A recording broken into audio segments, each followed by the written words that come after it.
Shop the Rock at Rockwall Ford. Get rock bottom pricing on 500 new Fords, cars, trucks, SUVs. We got it all. Log online and get your rock bottom deals today. Visit us at I-30 exit 205. Rockwallford.com. 4th and 4. Good protection, and the pass wide open. Touchdown Lamb. And Dak Prescott has had a fantastic night. The question is, Dak good enough to win a Super Bowl? 2nd and 10. Prescott protected. End zone caught. Touchdown. Can they ever win a Super Bowl with Dak Prescott? Prescott in the gun. Looking right. Looking middle. Looking left. Sprinting left. Throwing left. Caught. Can Dak Prescott win a Super Bowl? Can a team win a Super Bowl with him? Prescott. Touchdown. All this noise all year, after the kind of season you have put up, you put the number one offense on the field, but you're also number one in interceptions, buddy. We got away with it all year long. We can't have it here, buddy. We need the good Dak playing and that bad Dak, that Clark Kent Dak.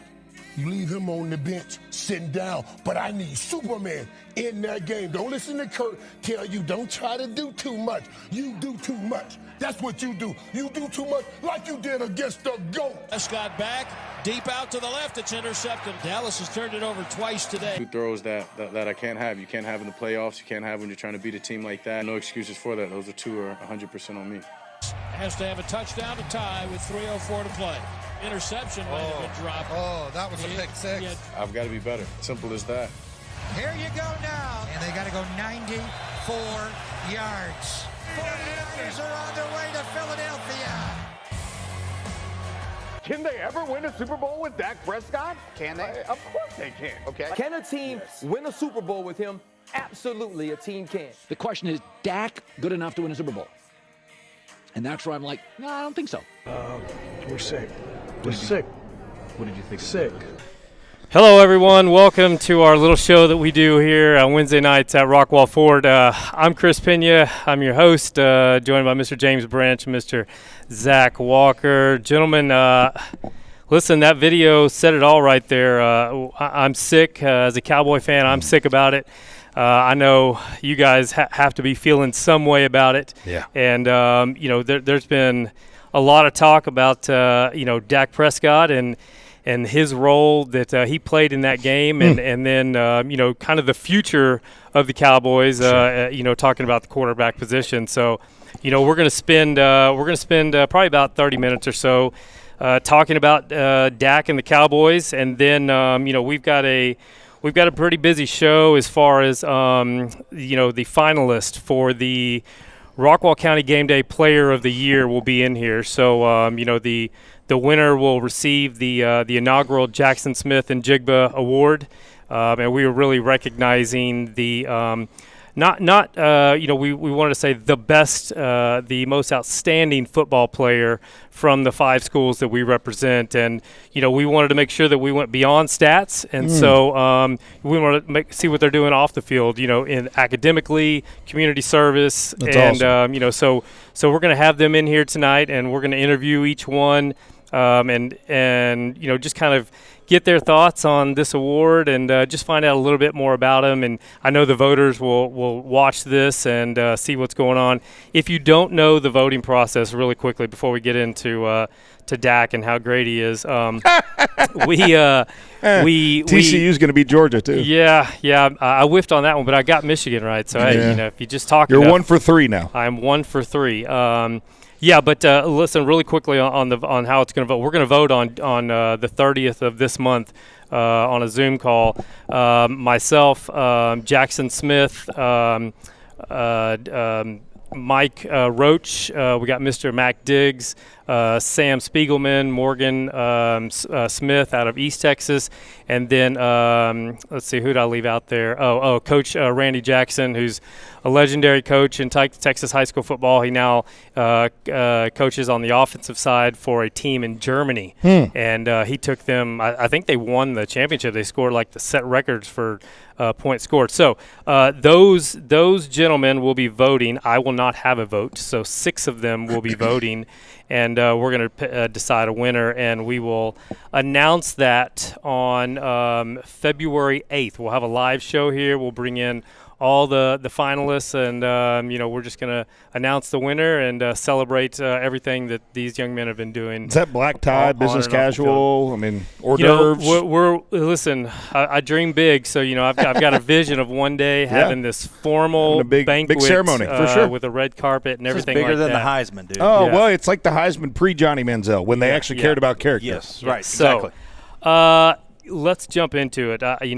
Listen, I'm gonna start. I'm gonna give Zach the floor first, and really I'm gonna pop up this question really quickly, and simply, can Dak Prescott win a Super Bowl? And I know you and I have had a lot of Facebook, and text back and forth, and Chris is my guy when Dallas is playing. He and I are typically talking about what's going on, defense, offense, coordinators, whatever, because very few people are both fans and know the game of football, right? So it's really frustrating to like talk to my wife loves me, and so she takes an interest in, but we're not talking about the cover 2 versus and so it's always having somebody like that's good. The answer to your question is yes. Dak Prescott can win a Super Bowl. I don't think I'm an Alabama fan. I've seen subpar quarterbacks win championships time and time and time again. It's all about the system, right? It's all about what's happening in the offense. And one of the points I wanted to make tonight was about that, right? Like, Dak Prescott is he's an average NFL quarterback. I'm not going to say below average. We've got 6-7 years of film on Dak. The math really quick, because there's like 30-something teams, right? So that means he's like 15 or worse, because I have him at least in the top 10.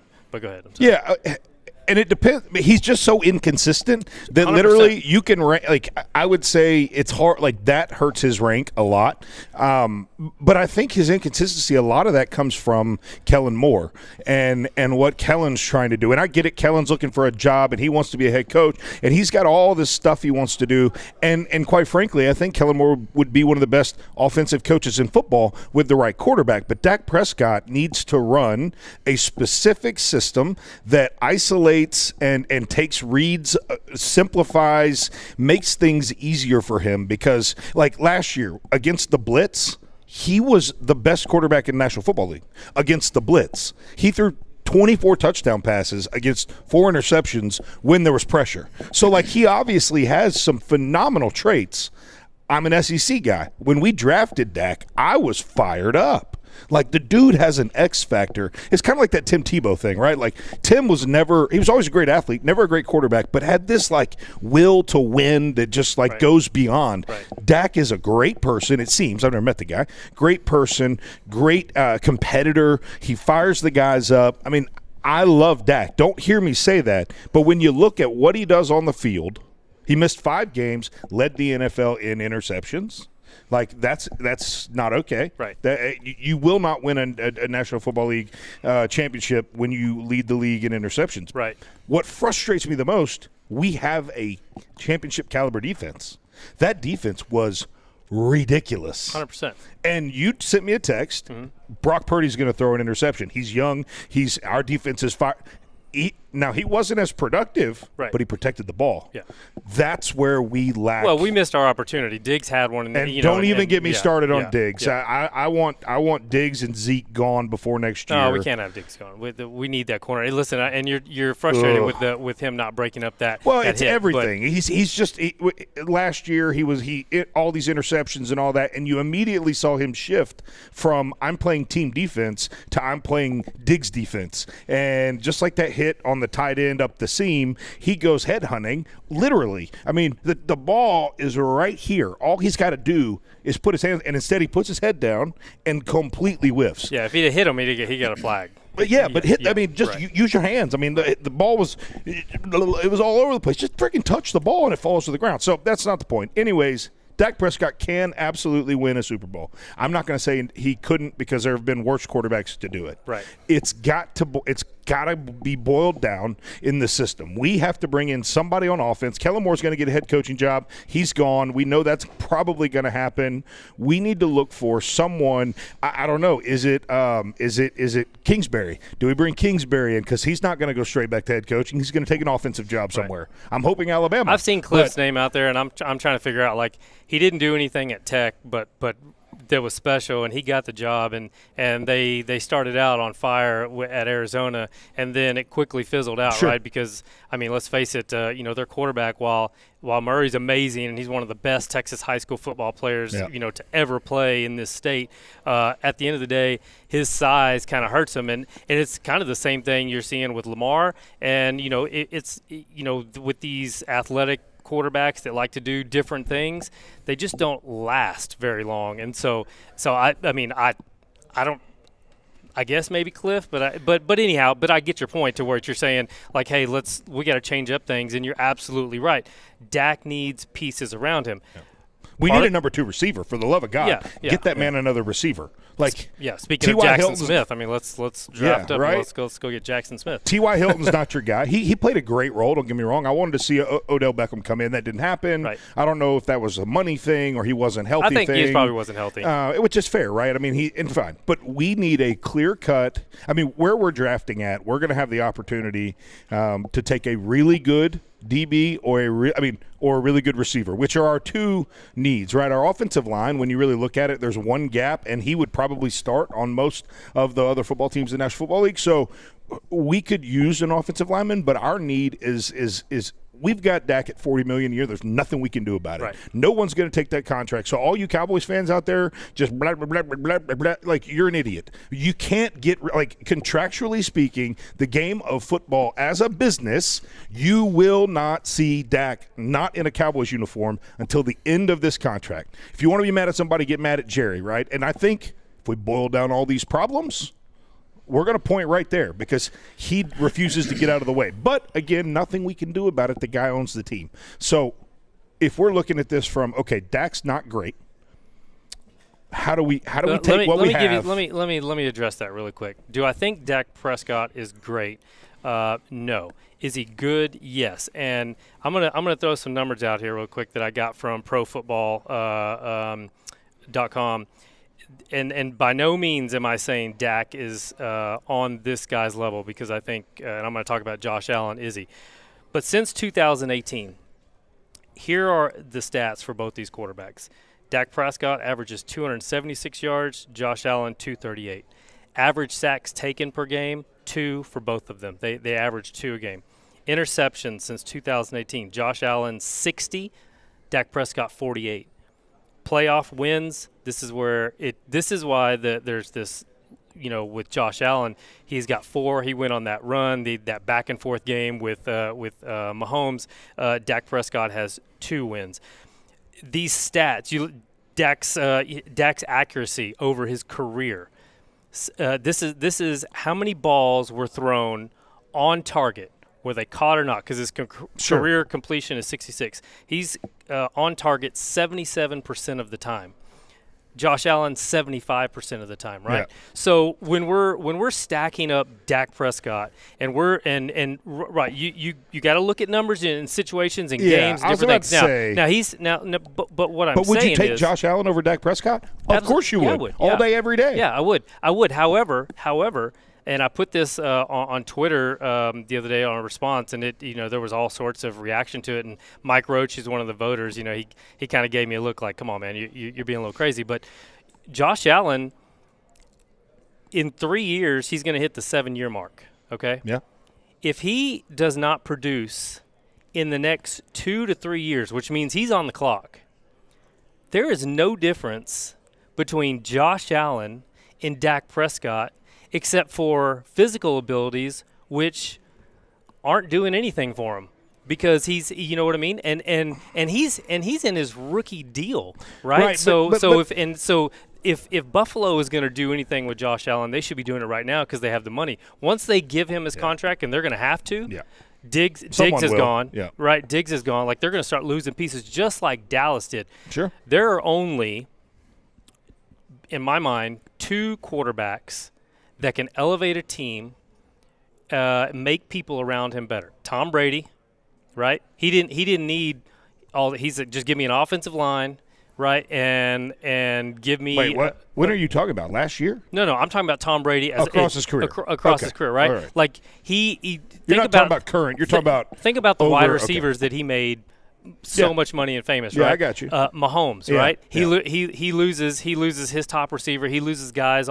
And what is he doing? He's in the AFC Championship. Oh, right? Mahomes, without a doubt. So those are the 2 best in the guys. league. Those are 2 guys that you can afford to pay, and you can afford to lose pieces because they're just different, right? After that, it's everybody else. Now, our boy at LSU, Burrow, he's trying. He's getting there. He's getting there, right? But we're going to find out with him too, right? We're going to find out if Burrow, once he gets through his rookie contract, and they got to pay him, and he starts having to play with, guys on the outside and tight ends that are a lower caliber. Can he elevate them, right? And what we're finding out with Dak is that Gallup ain't gonna do it. Like, right? They need some special talent. They need a tight end that shows up every week, right? And I think overall, if you look at Dak, his numbers suggest, and you can look at numbers however you really want to, right? But if all we can do is look at the numbers and compare them to other guys, right, and say, what was the difference, right? His numbers suggest that, he's a top 10 quarterback. Now he has not shown up.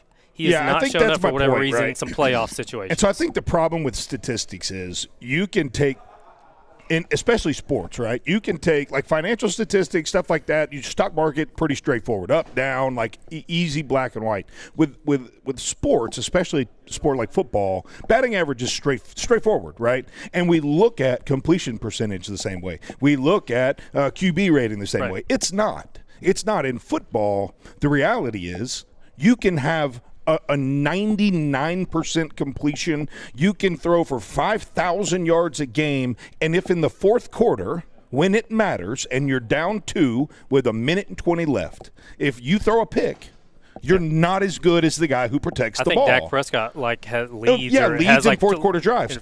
But when it comes to playoff games and games that matter, it's very Tony Romo-esque. Now, I'm a guy that defended Romo the whole time he was there. Tony Romo. I thought Tony Romo was a great quarterback, and I think statistically he was. But we will never forget him fumbling the hold in Seattle. It's one thing. The Cowboys have one thing. I'm gonna make an admission to you right now, because this is what I always say this on our show when we end the show. I was wrong. Dak Prescott is not better than Tony Romo. Dak Prescott is Tony Romo. Yeah. Okay. I agree. And for whatever reason, they just cannot. Tony Romo had his share of teams. Mm-hmm. He had his share of teams. And Dak right now has a defense that is good enough to win a Super Bowl, and now they don't have the pieces, right? That game in San Francisco. Okay. That game is on Dak Prescott. Yeah. Okay. Now but we could have done more. I hate to say, but right. If they make that extra point, absolutely, it's 10-7 going.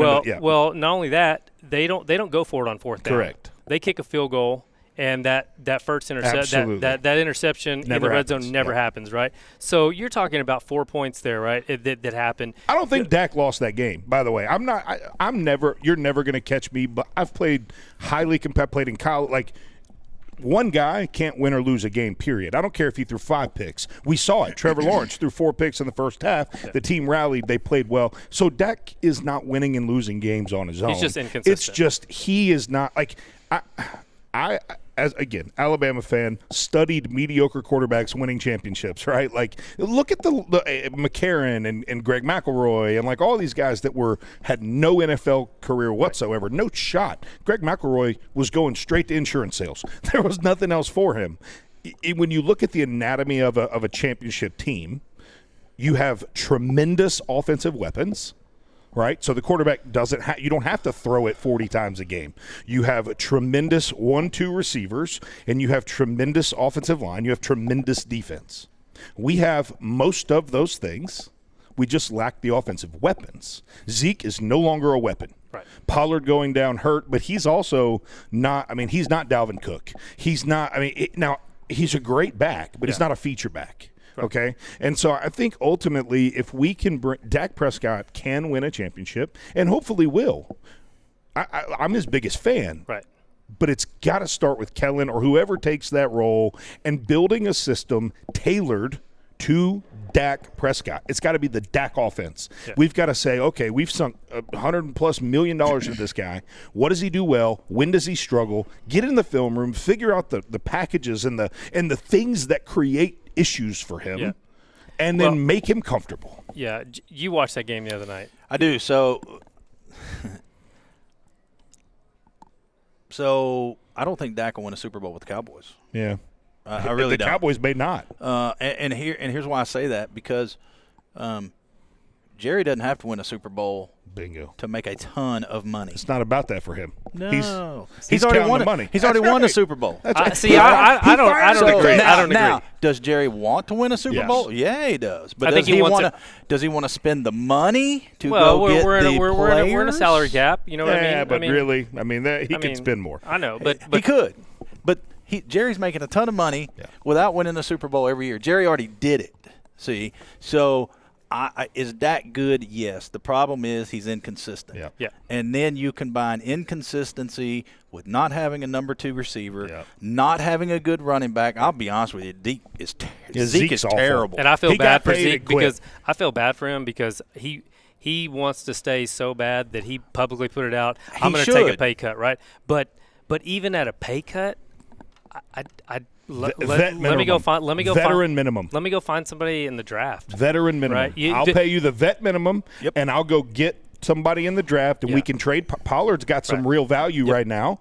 Use him to trade away whatever. I don't know his contract situation, but like Zeke screwed himself when he decided. I mean, because I don't know. Maybe we're all wrong, but from the outside looking in, it sure looks like he got paid a boatload of money and mailed it in and said, hey, I've done it. I've gotten here. Because before he got paid, he was the most electrifying ball carrier in football. Right. You don't go from that to who he is now without major injury, without – I mean – I feel like that position has such a short shelf life. How did Barry Sanders do it so long? You know what I'm saying? Like, and there's only a handful of guys, and obviously, but I mean, you look at McFadden, and he was never a tier 1. But you look at McFadden, you look at Marshawn Lynch, you look at there's a handful of guys out there that I mean, I don't know. And here's the other deal: you want to talk about Alabama? You know why Alabama wins so many national championships is because they want to win from top to bottom. Yep. There is no every phase of every game. I don't want to just go to the SEC championship game. I want to win the national. The standard is set there. It's a different. It's a whole different deal. And again, what they need to do is draft a young quarterback. They need to get somebody under Dak. They need to find another CeeDee Lamb and make him the number 2 receiver with CD. Yeah. Keep T.Y. Hilton. You're paying him. You're not paying him that much anyway. And Pollard, I don't even know what his deal was. I think he just signed a 1 year. But I mean, he'll stay if we ask him to. I mean, but look, Pollard's not your long-term guy. He's too small. His body's not going to be able to hold up. So you need to do something. Zeke is not the guy. There's a lot of really good running backs in this year's class. There's the QB talent. I think if I was in the Cowboys war room this year, first of all, I want to find a Mac Jones type, right? Like, and I would probably take Mac over Dak if I'm being honest. And because I don't think he's got anything around him in New England, and I think his rookie year showed a lot of what he could do. Now I could be totally wrong on that, but all I know is there wouldn't be if we put Mac in the starting lineup for Dallas, they have the exact same year they had this year. I'm saying there's no drop-off between the two. Yeah, look. Which is – and you could also say that Josh Allen, you put him in Dallas, there may be no drop-off between the two. That's how much you have to have the whole team, and that's why we can't put it all on Dak.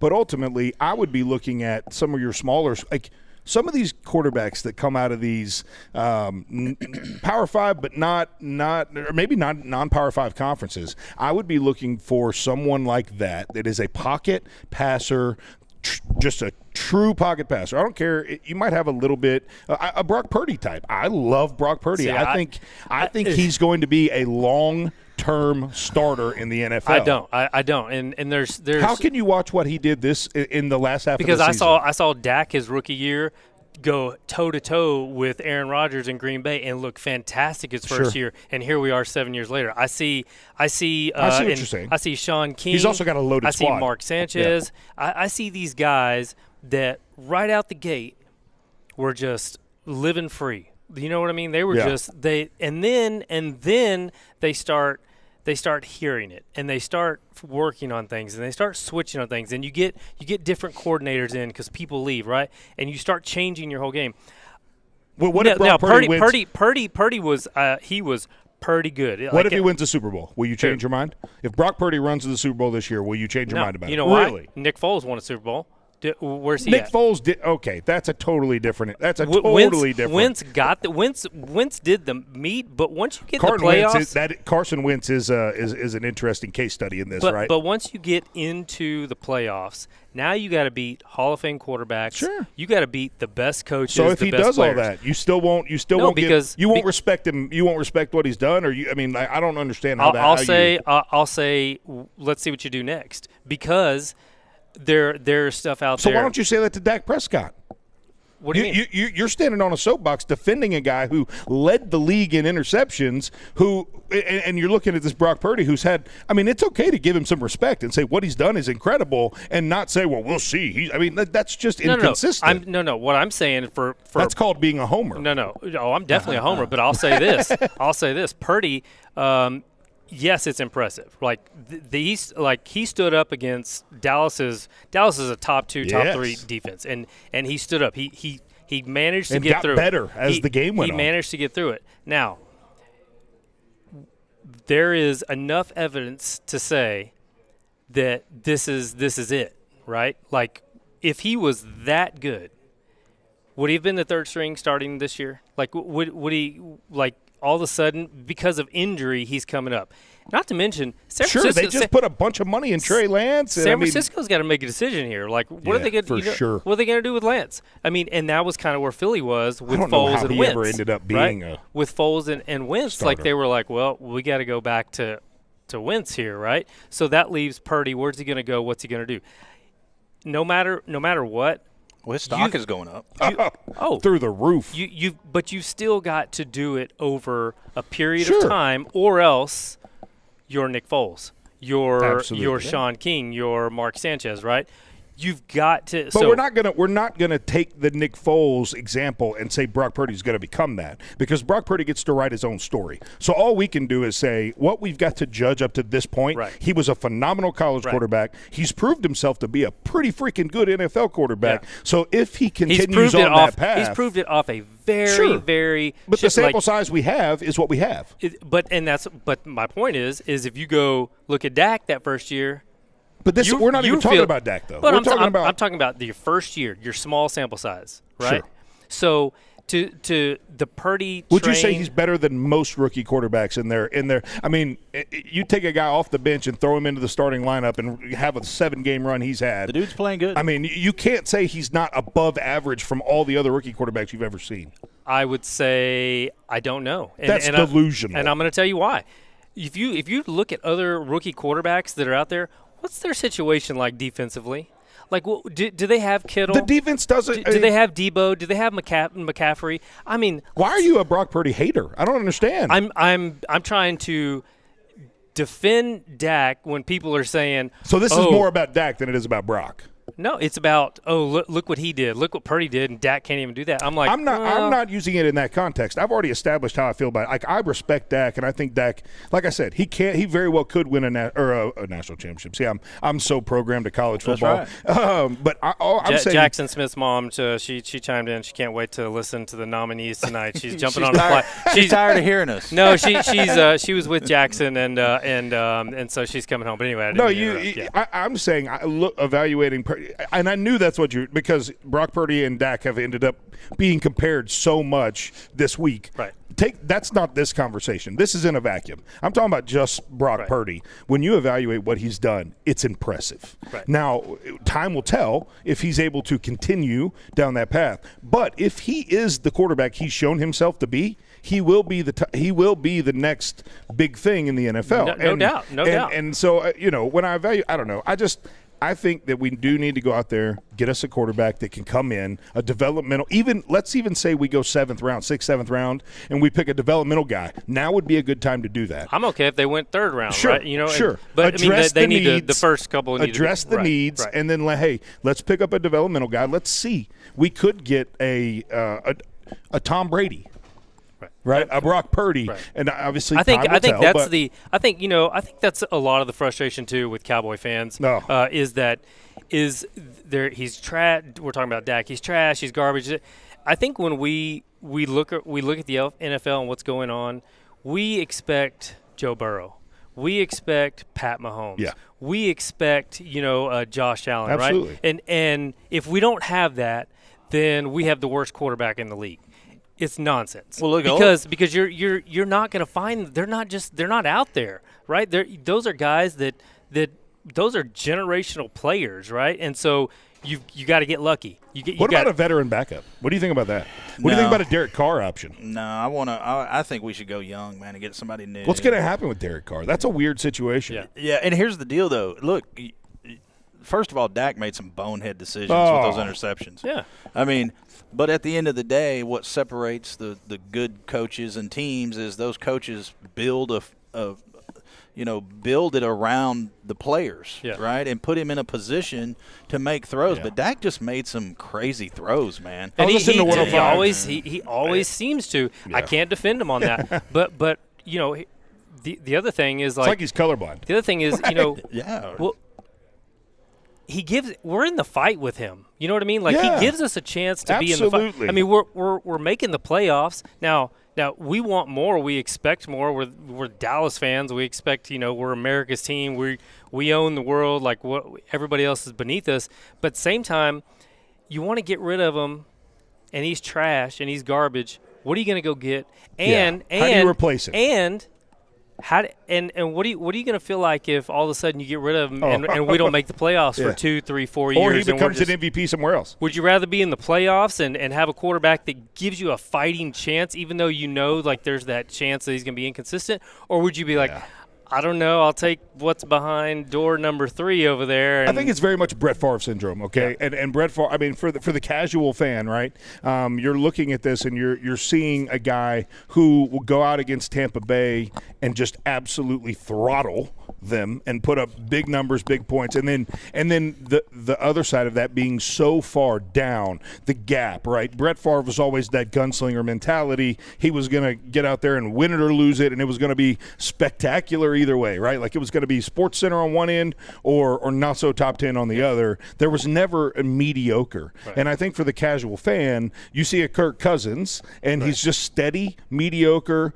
I think Kirk Cousins could win a championship with Dallas, right? Like I think he's a good quarterback. He's right in the conversation with all the other guys. But he doesn't make the spectacularly bad plays. Yeah. You look at Carson Wentz, he and Dak, I think, are not in the same league as far as like quality quarterback. Wentz is garbage. And that's a fun case study. Don't know what happened to that guy. Yeah. He was a world beater, and now he is going to be a used car salesman. Yeah. But, he makes such spectacularly bad plays that it's offensive to the just a normal fan that doesn't understand or doesn't know some of the things that are going on. And a lot of people understand interceptions. I would say a quarter of interceptions are typically not the QB's fault. I mean, there's a lot of what you don't see is they had an option route, and the wide receiver was supposed to bend it in when there was a safety over the top, and the wide receiver didn't see the safety over the top, and he ran this way, and Dak read the safety, and he threw it this way, and now you got to pick. So it is – I mean, I will defend Dak when necessary. I just think that there are other quarterbacks I would prefer to have, and if he's our guy – he is, then great. Let's figure out a way to win with him. Let's design the Cowboy offense to suit him. I heard a 105.3 The Fan talking about bringing in a quarterback-centric developmental guy, like somebody who's got that background. Sean McVay type. Cliff Kingsbury is well known for that, and that may be why his name's getting tossed around. Maybe. Somebody who can come in and Cliff Kingsbury played behind Tom Brady. Right. He was a QB in New England behind Tom Brady. That's a good point. People talk about what he did. I mean, because I hear that same argument. I on Facebook the other day said I wanted him to go to Alabama. Everybody's like, well, he was trashing down at Tech, and he a lot of people would say he made Patrick Mahomes who he is in a lot of ways. Pat Mahomes was not the recruit, the world beater that he is now before he went and played for Cliff Kingsbury. So my question is, what part did he play in that? Is he a QB development guy? Yeah. That's the guy we need. We need a guy to come in and work with Dak. Dak is, I truly believe, Dak wants to be the best. He will outwork anyone on the field. He will put the time in, and he loves the team. He loves the city. He loves the fans. He's a half second late with his decision making. You can't take away. You can't take away. Which is the world in the NFL. That's right. And the Cowboys aren't a bad team. No, man, but they look. I'm a go Tigers. I'm an OBJ guy. Yeah. But the best thing that ever happened to the Cowboys was not bringing him in. Yeah. Maybe. Odell is about Odell. Yeah. I mean, Odell wasn't coming here for the think Cowboys. Everybody knows that. Okay, never say never because he's gonna be healthy and shopping. I know. And Dallas, you know what I mean. Dallas loves a splash. Man. And Dallas doesn't need that. Dallas has enough issues that let me ask you one more question before we go. The whole thing that happened on social media with Dak and how the Cowboys organization went out there and said basically we lost because of Dak Prescott. You can't do that. Yeah. No, but they have a bunch of different admins on there posting and stuff, and that's what I heard and I saw that. And they have, they're not. Somebody was one. pissed. But with Jerry Jones, somebody was pissed. I guess where I was going with that, with Jerry Jones having his fingerprint on every single thing that happens with his organization from a marketing standpoint, and the fact that tweet was not taken down, and it's gotten a lot of national media attention. And he saw it. You got to kind of wonder if he gave the okay. So here's what I think. He didn't write it, but he. We've all played with the Dak Prescott type, right? We've all played with that guy. I haven't because I haven't played football. But. No, any sport. But you've all played with that guy who's just super fiery, super emotional, plays really hard. Like those guys are typically motivated in a lot of ways by anger. When I say that, I don't mean that you need to go out, hey, coach, don't go out there. They're 7, by the way. They're playing coach pitch. Don't go tell little Johnny how bad he is. It's not going to motivate him. He's going to cry. You're going to get fired. But motivating Dak may be something that he feeds off of. Now, that being said, it never needs to be done on national news, national press, whatever. That was poor form, and it should have been taken down. But maybe that fuels Dak. I don't know. I think at the end of the day, one thing I think they could really go get this offseason, a dynamic, game-changing tight end. You mentioned it earlier. I think he goes to Dalton Schultz all the time. If we had Schultz and I was remember we just missed out on Dallas with the Philadelphia. They wanted to grab him. And Schultz is not a bad tight end. No, but we need a game changer. We need a Kittle. We need. I just completely drew a blank. I mean, even if you don't have, even if you have a solid one, what's his name? Kelsey. Even if you have those, even if you have a Schultz and not a Kelsey, if that's what you're going to do, you got to have that slot guy. Yeah, you got to have an Amendola or a. Why can't you make Schultz that guy? Has anybody spent time with him? Schultz isn't the athlete. I don't think they're able to pay him. You see what I'm saying? You see yeah, I do. I think it's a lot of it is in body. Like Schultz was always a blocking tight end. They became a pass catcher. Like Howard, the dude out of Alabama that's doing so well, he came into Alabama as a wide receiver tight end. Like he was a pass catching dynamic game. And they are always like when they're recruiting in football, you're recruiting two different types of tight ends. They're just different positions almost. They have the same title, but they truly are two very different skill sets. And so to take a blocking tight end that has the skill, right? Like Kittle is he's a dynamic playmaker that can also block. Schultz is a dynamic blocker who can also catch. And I think it really helps a guy like Dak to have that middle of the field option that can go up and get a 50-50 ball, that can go up and make something happen.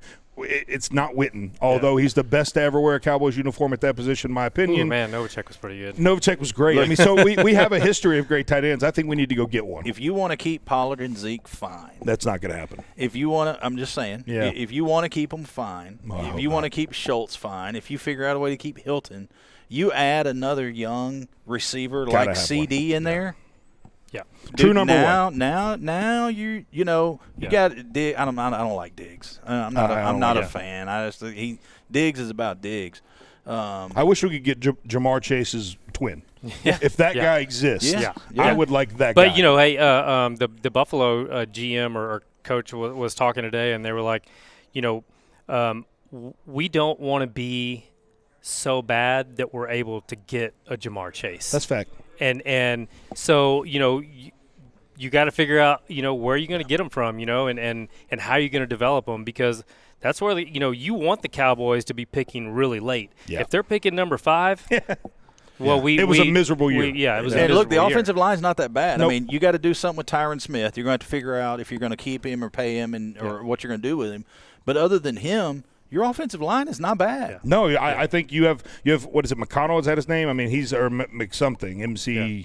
Anyways, he's your only question mark, and even he would likely start on 10 or 12 teams across the league. So you really have a solid group there. You have to figure out positioning because you have some rookies playing positions that they shouldn't be playing, and you got to get some guys settled in and constant and comfortable. But other than that, I mean, the Cowboys have a championship framework. Yeah. They have the best defense in the National Football League. I mean, they are so athletic. Even who was it commentating on that was – they talked about it the whole freaking whole broadcast. You hold McCaffrey and Debo to under 50.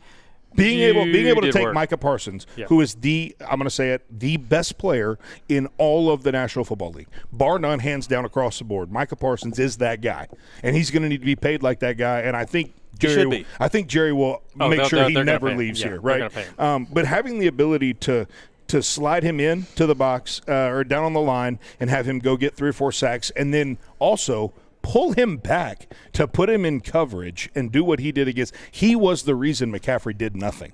Because he was fast enough, he could run step for step with him laterally and get out there. So, anyways, here's the deal too, though. So you got the draft coming up. If Jerry doesn't draft a number 2 receiver or a young running back or trade for another running back, you're going to get your answer to whether or not Dak's going to win a Super Bowl with the Cowboys.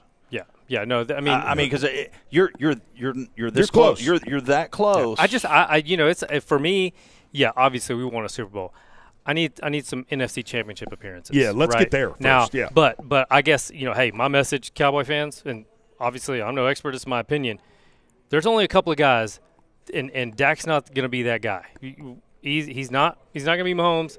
He's not going to be Joe Burrow, right? So, but guess what? The other 30 teams, they have the same thing. Yep. They have the same thing. Bingo. And actually, probably only about 10 to 15 of them have a Dak category. Everybody else is been miserable for years. Upon that, we can agree. You've got the top 2. You got the top 2 or 3 maybe. Right. Then you've got the majority at 15, 16 here that you don't want to be that, and we're not. Yeah. But you're right. It doesn't matter. He's the one we're going to the dance with. We got to figure out how to dance with him. I invite people to I got lost in this thing today. ProFootballReference.com. Yes, it's like the Bible. It is awesome because you can talk about where what their stats are when they're rushed, when they're hurried, all these different things. It was incredible. So hey, listen, Zach, I appreciate it, man. Good talk, and we can put it to rest, and we'll wait for the draft, and we'll see what happens with the Cowboys. Yeah, we'll see what happens. Go Cowboys either way. Hey, listen, we're gonna transition now, and we're gonna talk. This is really our last. Well, no, I take that back because we're gonna have the show where we announce the winner for the award. But we're talking a little bit of football. We're gonna bring on all the finalists for the Jackson Smith Njigba Award, which is given to the Rockwall County Game Day Player of the Year from the 5 schools we cover. So Rockwall Heath, Rockwall, Royce City, Dallas Christian, Heritage Christian, and Royce City. So we're gonna have each finalist up here tonight, starting with the Royce City running back Sam Mitchum. He's a finalist for the award. We're going to chat with him and just kind of get his thoughts about this award, and then kind of reflect back on the season and get to know Sam a little bit more. And so that's where we're heading for the rest of the night. Make him your running back for the Cowboys. You want to do something? Hey, there you go. I've won't be long, huh? Won't be long. He's a good running back. So don't go anywhere. We will be right back with Royce City running back finalist for the Jackson Smith and Njigba Award, Sam Mitchum. We'll be right back. Shop the Rock at Rockwall Ford. Get rock bottom pricing on 500 new Fords, cars, trucks, SUVs. We got it all. Log online and get your rock bottom deals today. Visit us at I-30 exit 205. Rockwallford.com.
We're back. We're live here at Rockwall Ford, and some good therapy there. Some Dak Prescott and Cowboys talk, and we can kind of move past it. I know it's one of those topics, Sam. I just kind of get fired up for my home team and like to protect my guys. So, are you a Cowboys fan? Are you just kind of neutral on NFL? I'm kind of neutral. I mean, I honestly going in that game, I kind of figured San Fran was going to take that, but hey, I'm from Dallas, so I got to root for the Cowboys. Yeah, I thought it was just one of those games where you just it's like, man, I wonder how the defense is going to hold up. I wonder how what we're going to do, and we were in it. So hey, that's all you can hope for as a Cowboys fan. You just it's just one of those another disappointing year. But hey, we move on.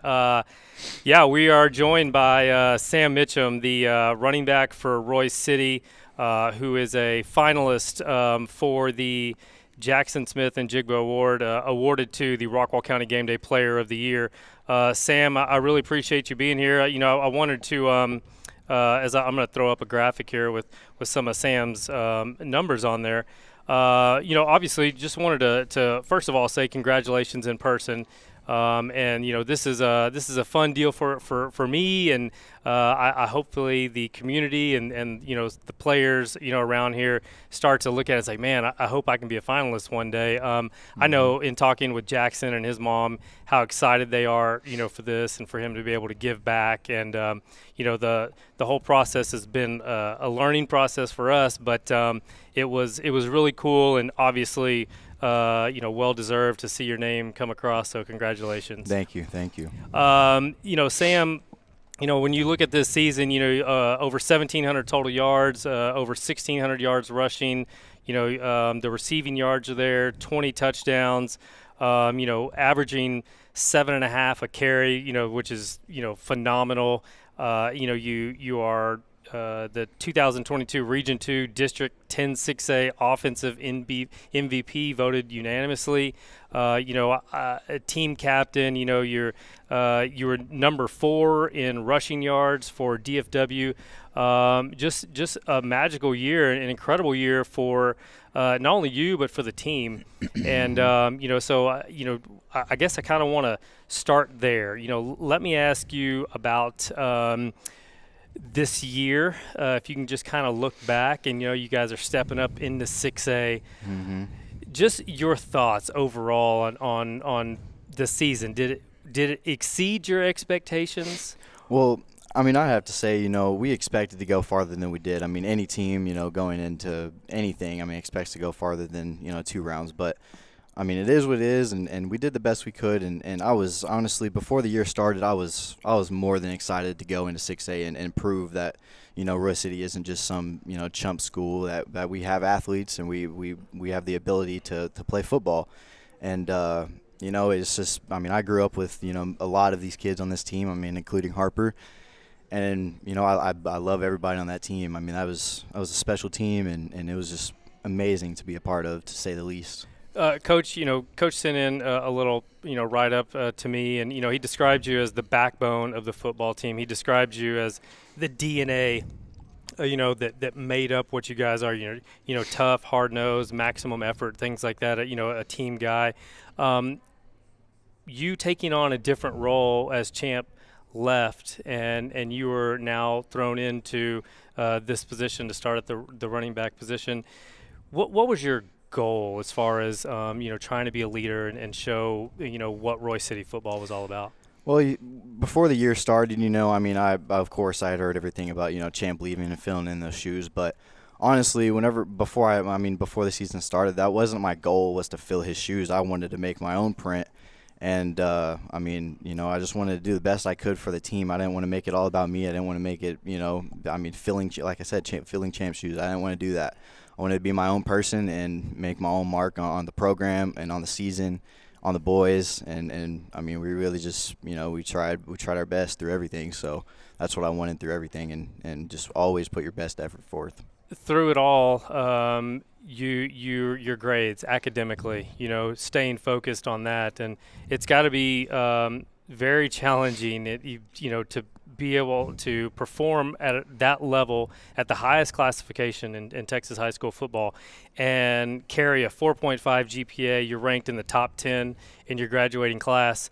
What can you tell people about, hey, the grades, and why is that so important to you? When it comes to grades and playing football, it's really just about self-discipline. You really just got to stay on track with what you're doing. And you really just got to know, in the back of your head what your ultimate goal is. So, going through the season, you can easily slack off on schoolwork and make it, not a priority, but, self-discipline makes it makes it a priority for yourself. So whenever you do that, I mean, good things will come. And obviously, you're wearing the Harding sweatshirt there. You know, you're a Harding commit, and you're going to play at the next level, as you should be. And that was very evident. I talked to coaches, at different schools that have seen you at Rockwall Heath, and everybody's high praise and things like that. What was it about Harding that just made it feel right? Because you could have probably held out, and some other stuff would have started coming on. But what fit? Man, I visited Harding, last Friday, and it's just, I mean, the campus is beautiful. The environment there is perfect. The kids there are perfect. The coaches seem to really care about their players, and they don't make you just feel like a number. So that was a huge thing for me. I didn't want to go to, a D1 college and just feel like another person. I didn't want to feel like a waste of talent just being there, just to be there, to say I went D1. So I really feel like, I have a chance to go and succeed at Harding, and the coaches will give me the ability to do that. James, if you have any questions too, you feel free. I've got a list here, so don't feel like you can interrupt me anytime. No, man, go ahead. I'll make some comments. Yeah, I want to ask you, this award, and obviously of Jackson Smith, and of course. What would it mean to what's it mean to be a finalist? What would it mean to to have your name on that trophy? Man, I'm super blessed to even be a finalist for this award. I mean, growing up, I really never had any football recognitions. I wouldn't say I was always I mean, I was a good player, but I wouldn't say I was always recognized to be so. And growing up, you see these kids young getting offers and succeeding and stuff, and you always, that takes a toll on you mentally. So to grow up and have the senior year that I did, that brings a lot of confidence in myself, because I had a mid, junior, and sophomore year. So, to overcome that and mentally be stable enough to toughen through everything, I mean, it's just a blessing. So. Yeah, well deserved. I mean, it's again. I mean, as we go through this and you start thinking about it, you're like, man, only one player from the team gets in. There's players that made contributions. There's players that if your name wasn't it, you'd be like, man, support him. Like, yeah, that guy deserved it. Absolutely. I want to ask you, what will you miss about your whole high school career and just the experience? Man, that's a hard question, because I mean, really everything about football in general I'm gonna miss. I'm really gonna miss the boys. The relationship that I have with everyone on that team. We all loved each other, and we all had each other's backs like nobody else. I mean, I could ride or die for every single one of those boys, and they know that, and I know that. So all those hard times, all those grinding, lifting weights, going out to eat. I mean, everything like that, that puts a team closer together, and I think that's what I'm gonna miss, just the bond with the other players. Yeah, well said. That every time you get around these guys, you're like, man, it's a close fraternity, and it's special just to be on the outside looking in at what you guys do.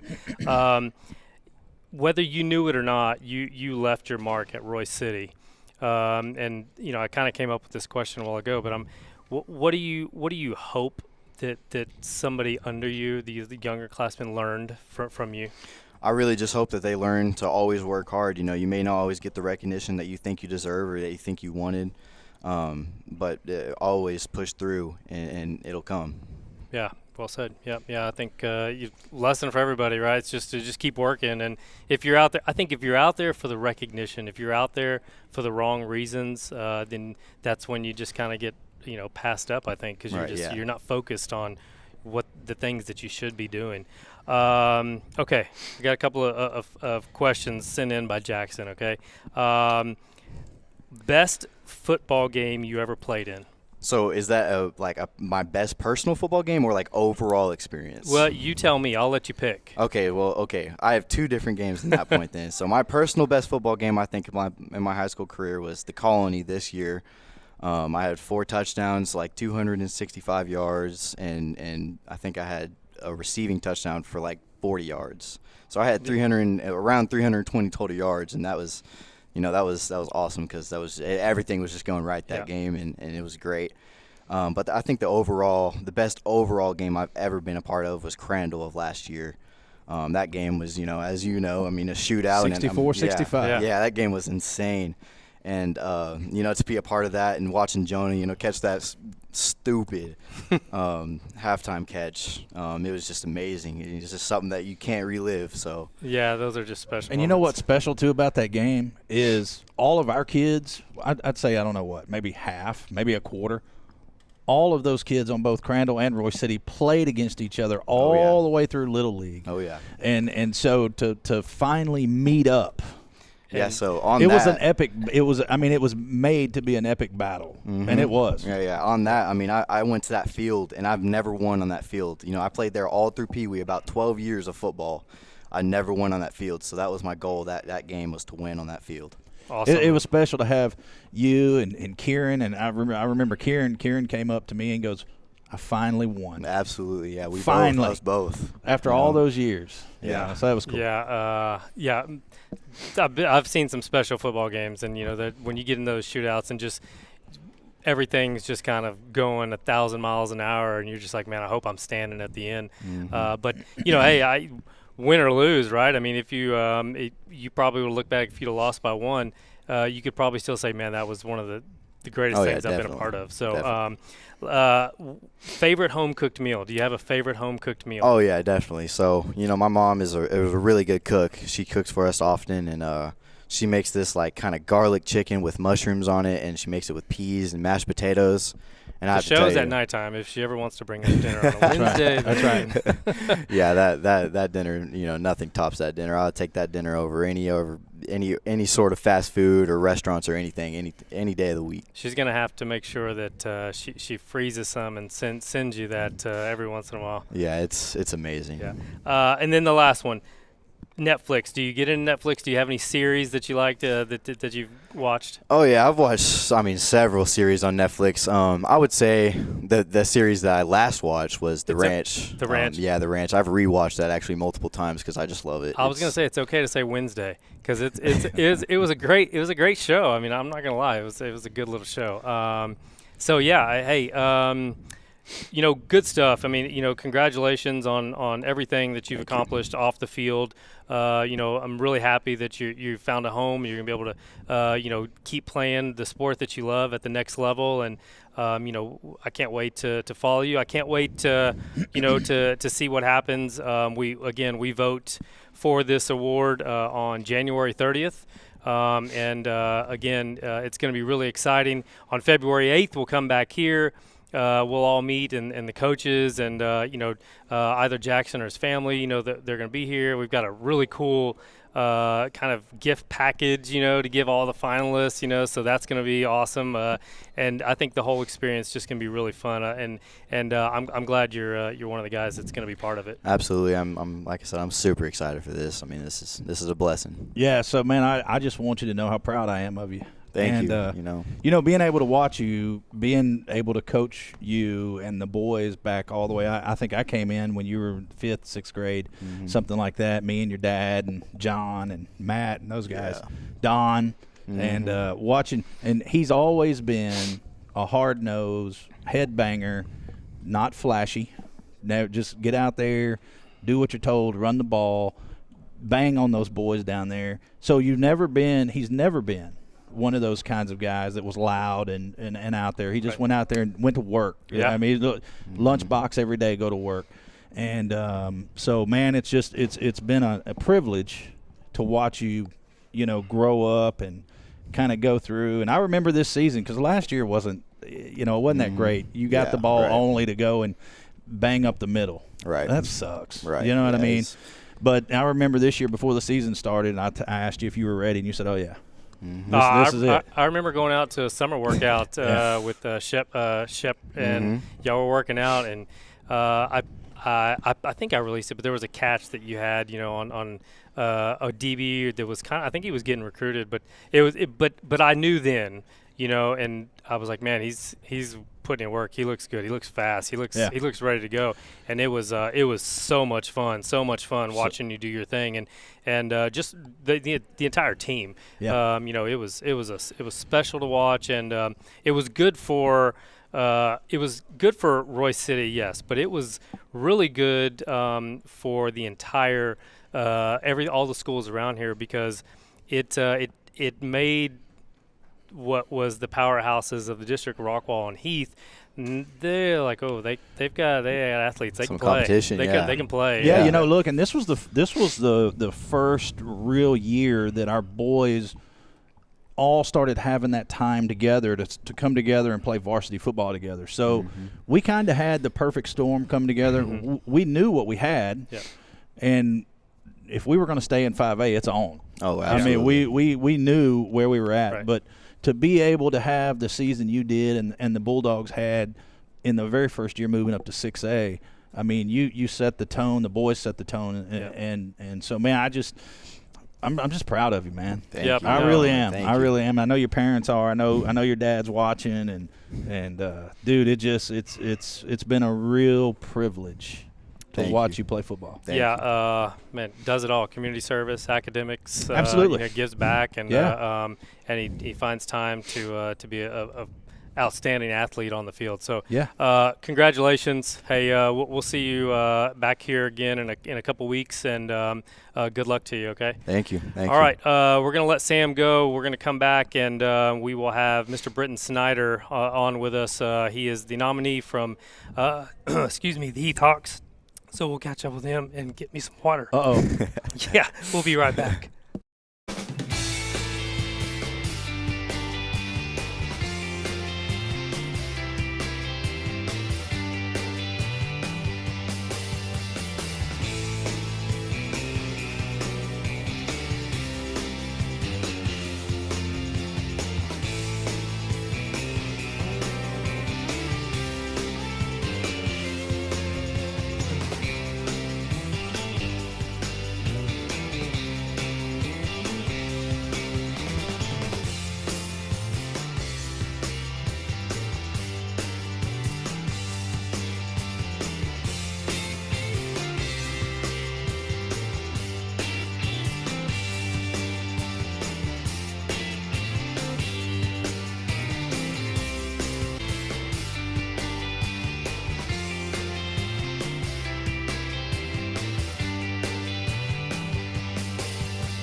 And we're back. We're live here at Rockwall Ford, and we are, honored to be joined by our next finalist for the Jackson Smith and Jigbo Award.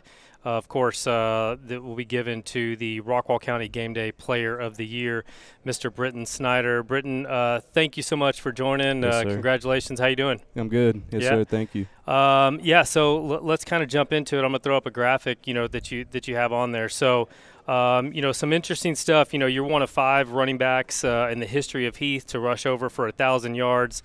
You did it, with a MCL sprain that you suffered, at the beginning of the year. What I found interesting is just, how consistent you are with the work that you put in. Yes, not missing practices and things like that. How important was it for you to, just kind of show that leadership to the team? I mean, being one of the seniors, we didn't have too many seniors on varsity this year.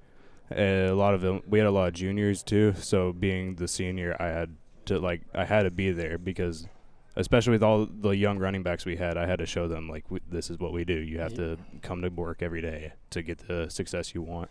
And a lot of it, Heath has had their share of running backs that, the past few years. So there's a lot of splitting time and things like that. And you were splitting time with a couple running backs, and you still managed to get 1,000 yards. Can you just talk about the camaraderie, understanding that, you've got a role and how you were able to, really produce? I mean, it started back when I was a sophomore, and I sit behind Zach and Preston and got my chances and took advantage of them when I could. And then even last year, sitting behind Zach and then splitting time with Mal as well, it really just helped me build it up to where I am and be able to get the experience from other players as well.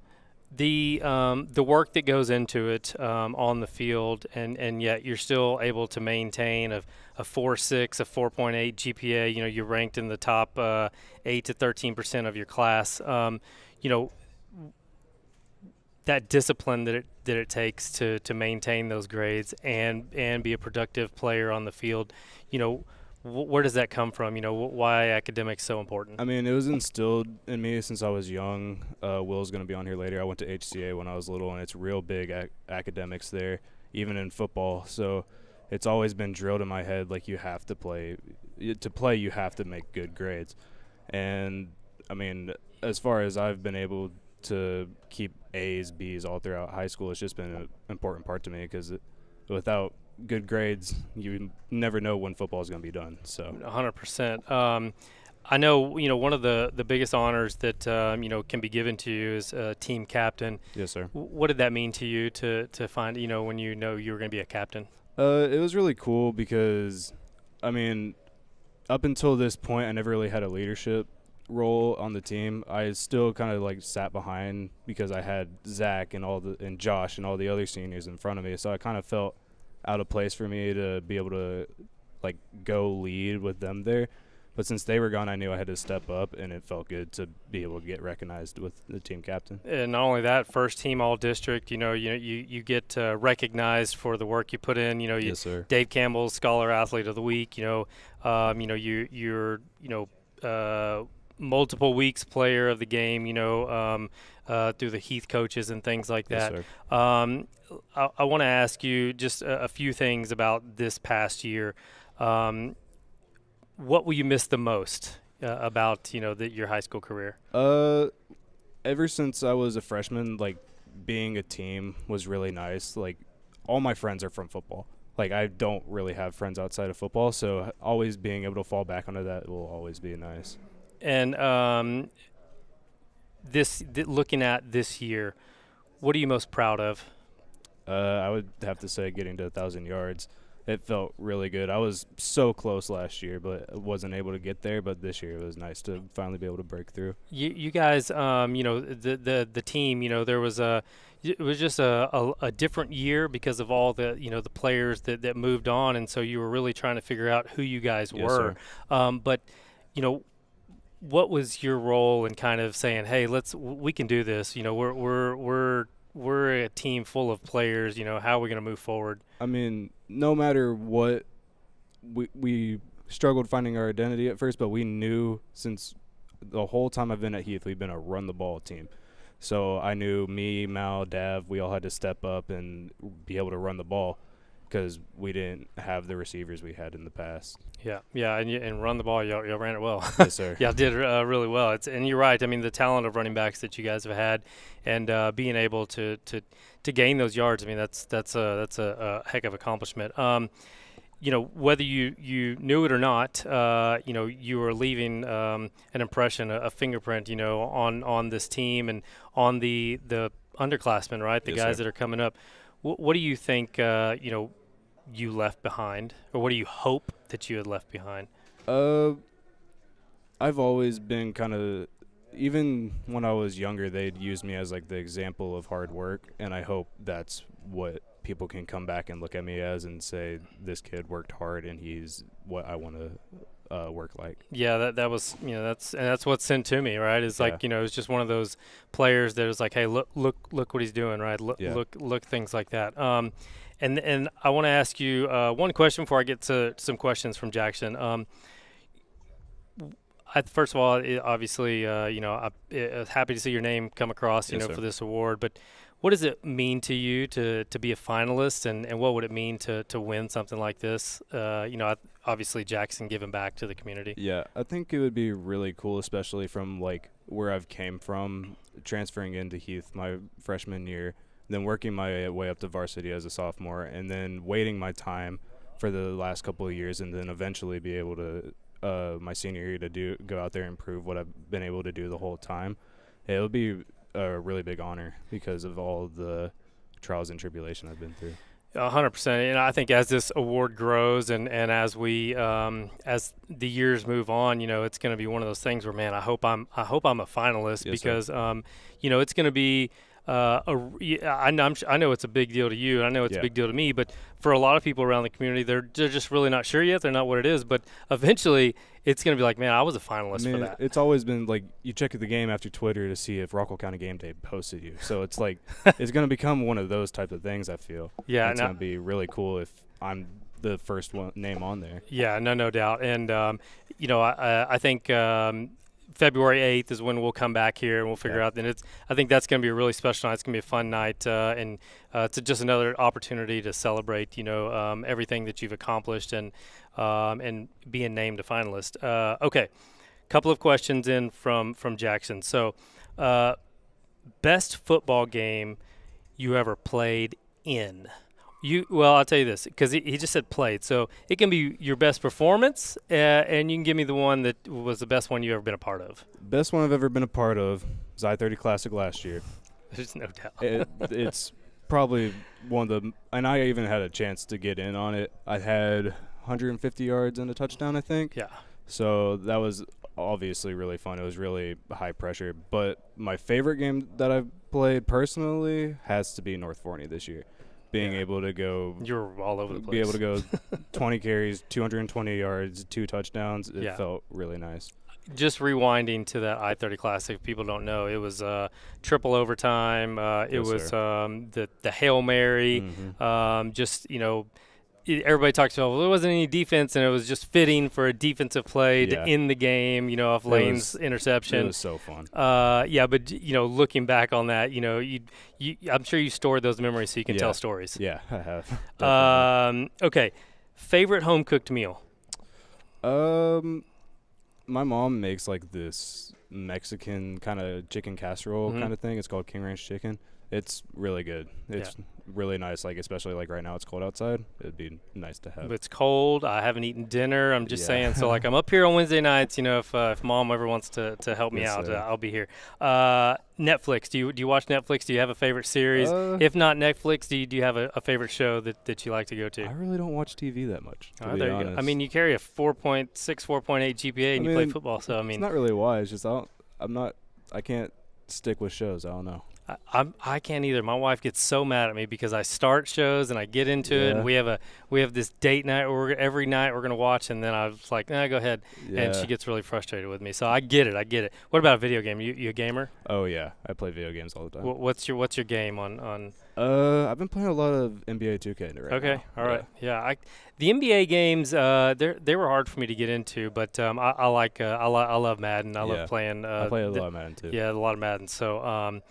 Hey, I really appreciate your time. And again, this was about, bringing you up here, just, congratulating and just kind of, letting people know a little bit more about you. What's next for you? Have you decided on anything? Are you still contemplating, still out there? With a lot of the stuff going on, recruiting's been hard right now. Yeah. So as of right now, unless something comes up in the next week or two, I'm probably just going to end up going and enjoying college, to be honest. But yeah, I think I've sat and thought about it for a long time, and I think if nothing else comes up, it's the best thing for me to do. Well, it's God's plan, right? So I mean, it's just kind of one of those things where you you can only put in the work and control what you can control. And I just, I know you're going to be successful, in whatever you do. Yes, so congratulations. Thank you. Good luck to you. We vote on January 30th, and then you guys will all meet back here on February 8th, and we'll have a nice gift package for you, and we'll do a whole celebration, and it's going to be a lot of fun. So there he goes, Mr. Britton Snyder for Rockwall Heath.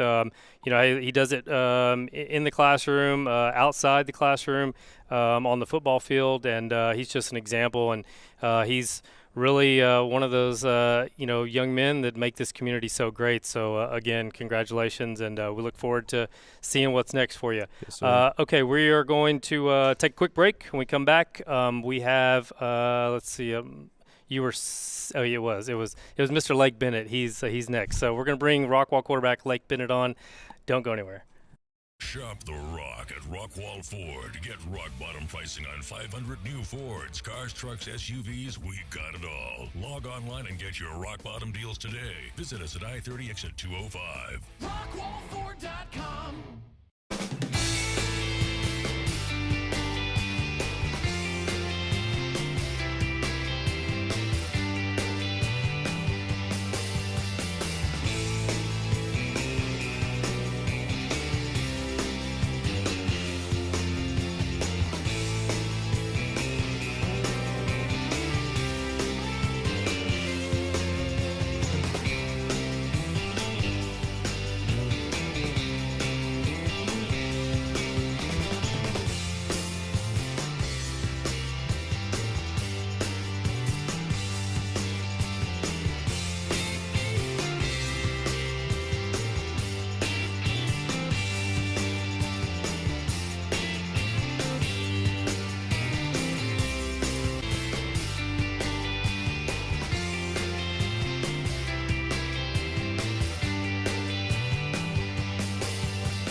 And we are back. We're live here at Rockwall Ford, and we're joined by our next finalist for the Jackson Smith Njigba Award, of course awarded to the Rockwall County Game Day Player of the Year, Rockwall quarterback Lake Bennett. Lake, thank you for joining us, and congratulations on being named a finalist.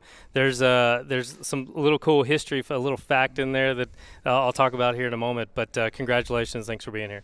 Yes, sir. Thank you for having me. Let's kind of dive into it. Let me put up a graphic here of Lake. What a year it's been. What a career it's been for you. Over 2,500 yards total yards, 2,200 passing, 18 touchdowns, over 300 yards rushing, 10 rushing touchdowns. You even had a receiving touchdown. A team captain. You were voted the District 10 6A MVP, most valuable player, and then of course you multiple outlets have kind of recognized you, the Dallas Morning News area Week 5 Player of the Week and things like that. So congratulations on everything. Coach, he describes you as unselfish, and all the things that you've been asked to do over your career, and I just want to ask you about that. The role that you've played with this team and kind of finding yourself to, okay, it's my time to play quarterback. But through it all, you never ask questions. Well, they need you to play linebacker on special teams. It didn't matter. What was it about, about this coaching staff and, that just kind of worked and you were like, I just want to go to work?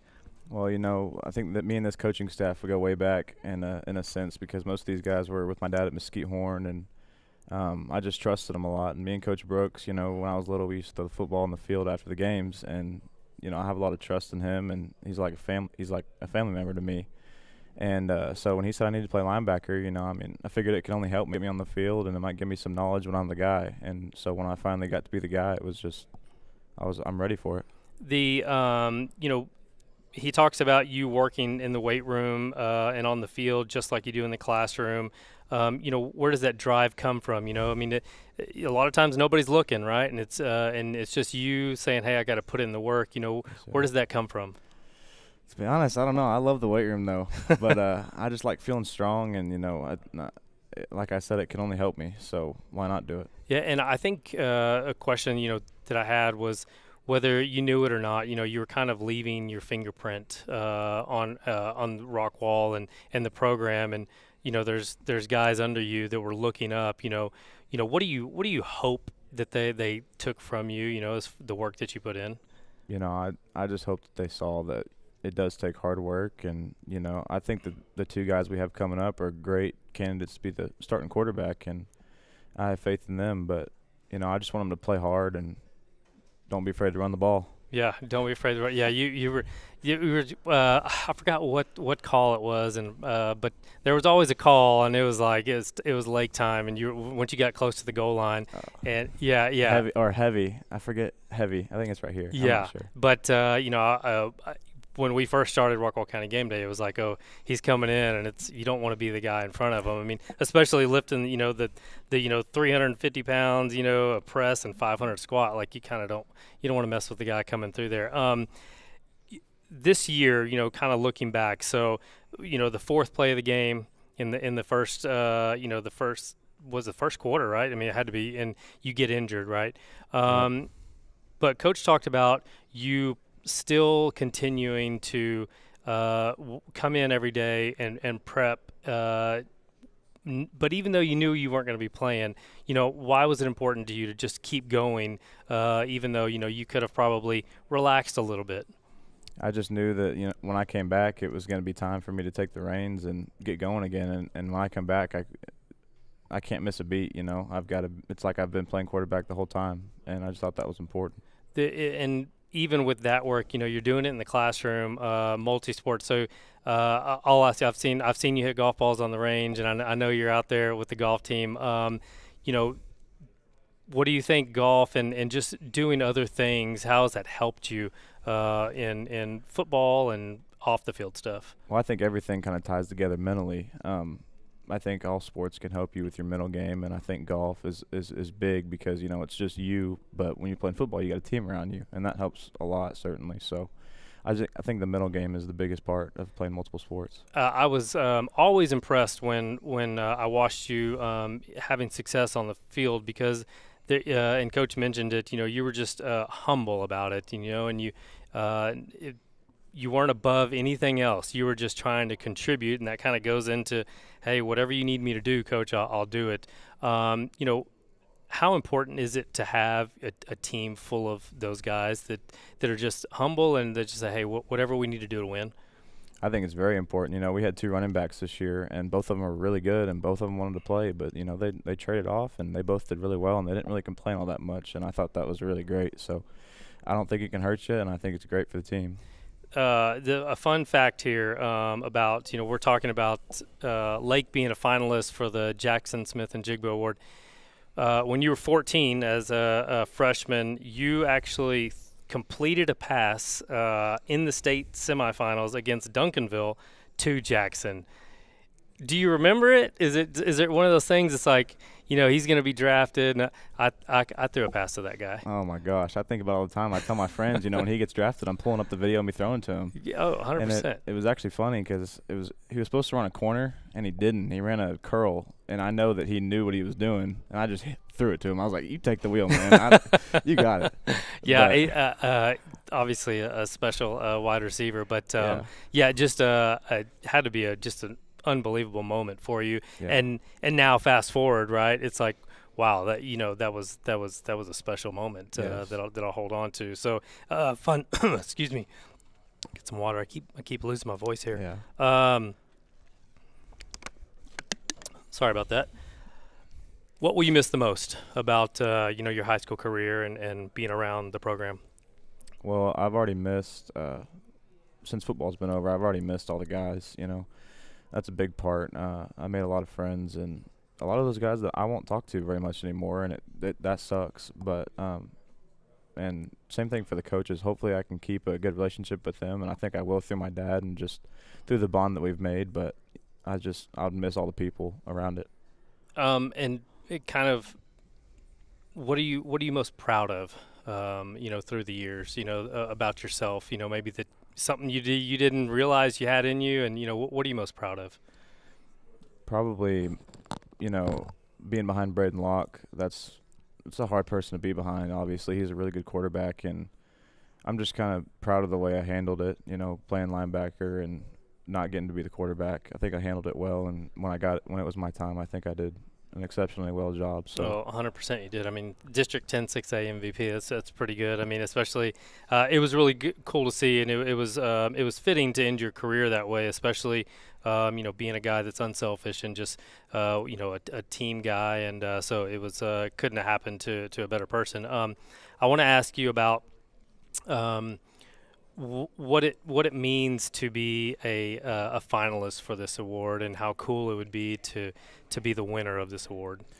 I think it'd be awesome. I mean, I don't want to toot my own horn or anything, but I was in the locker room with Jackson, my freshman year, and not that we were friends or anything, but I've saw the way he acted. I know what he did. I watched him in practice, and it was special. You don't get to be around someone like that all the time, and to be nominated for this, it makes like you got to be a certain type of player, and so I think it's great. Yeah, 100%. And I was kind of been telling everybody, it's like this is the first year, right? So a lot of people are like, oh, what is this? What is this? But one day we'll look back and we'll look at the first round, the first class of nominees, and to win or not, it's going to be one of those things like I was a finalist for that, and that's going to be pretty cool. So yeah, it'll be it's really cool, and the history y'all have there is really cool.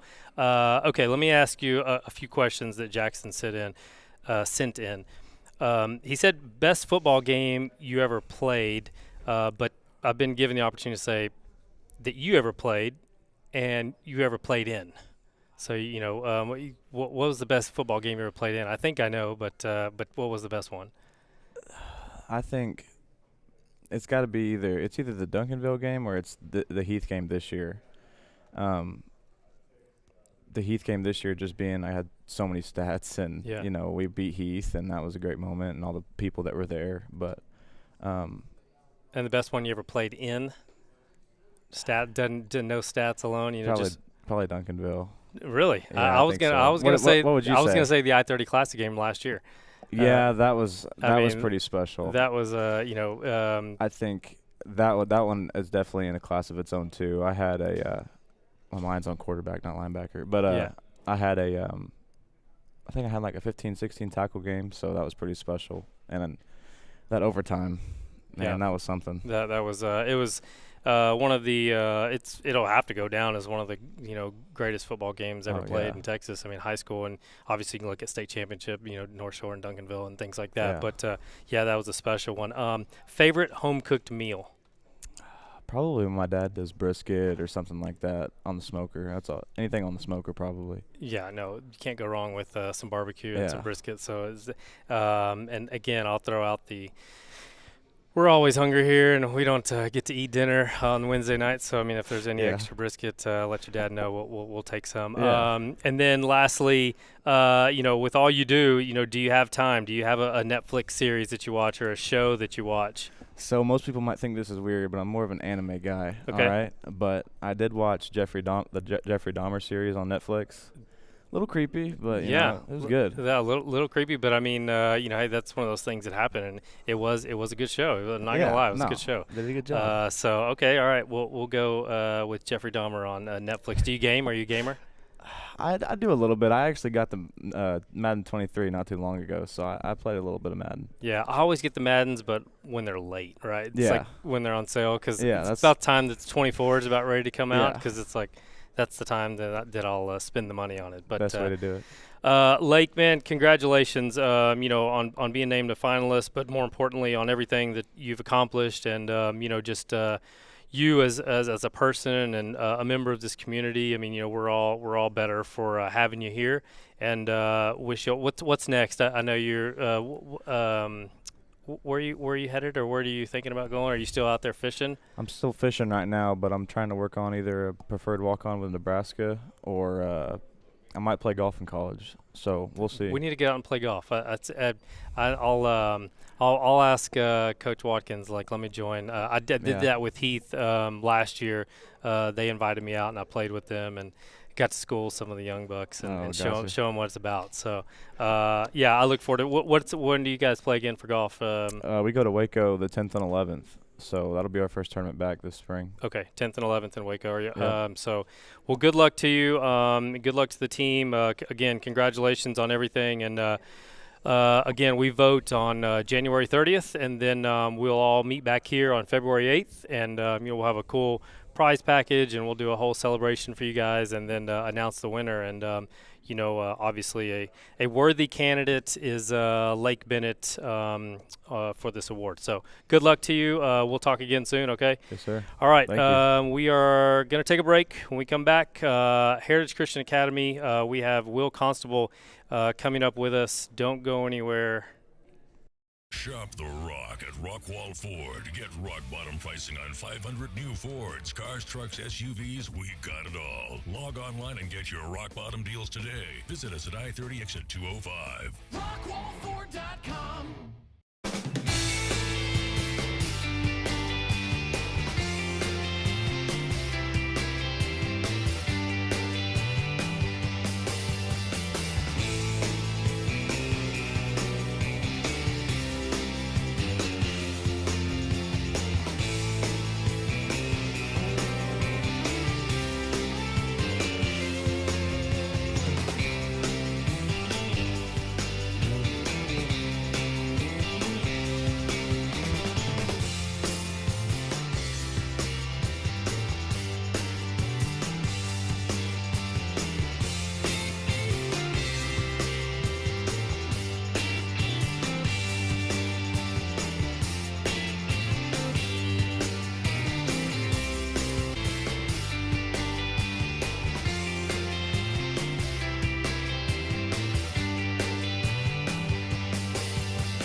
And we're back here at Rockwall Ford, and we are now joined by the fourth finalist tonight from Heritage Christian Academy, Will Constable, running back, linebacker, and we just want to first off say congratulations for being named a finalist, and then say thank you for being here.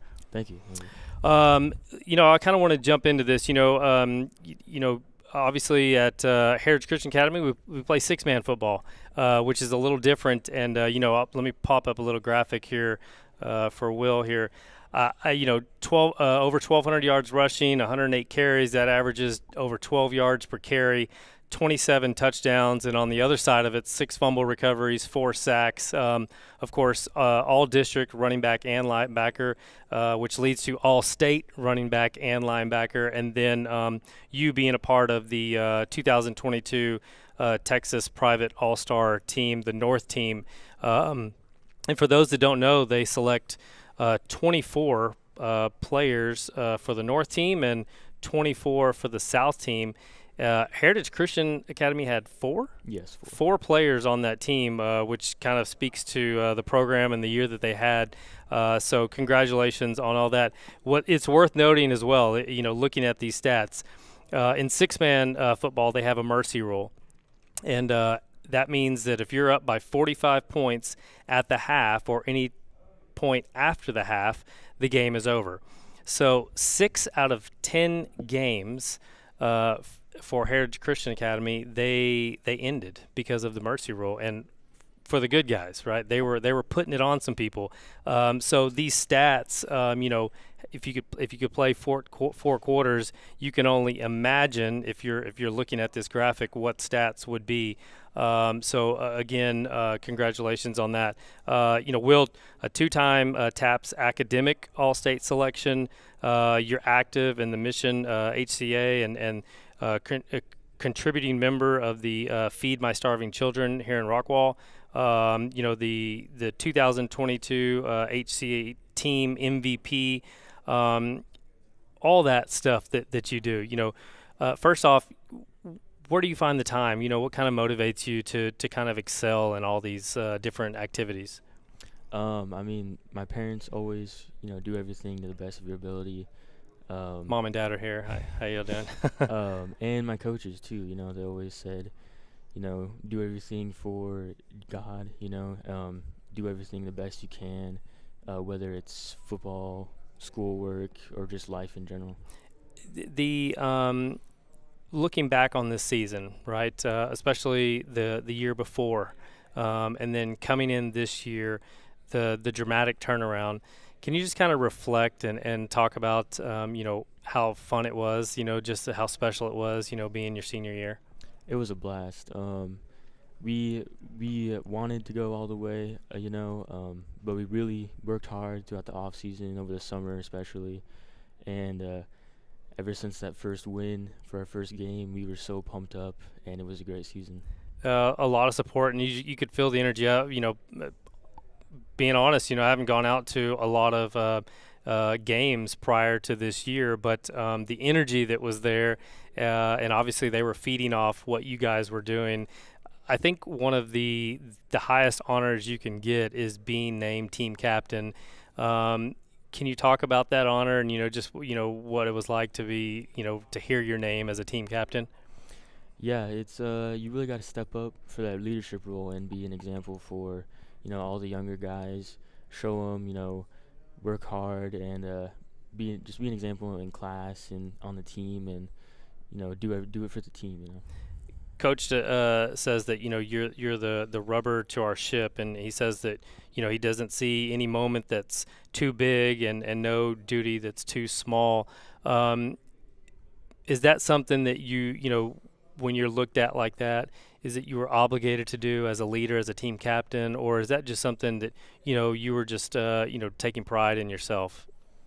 As a captain in that leadership role, it's not really something you're obligated. I mean, you are, but it's something you should want to do, just out of being in that role and trying to lead the younger guys. It's really hard to manage all the things that go on in high school, and it's extremely hard to excel in a sport and in the classroom and then give back to the community. Is that one of those things that you'll look back on and be most proud of, the work that you've been able to accomplish? Oh, yes, definitely.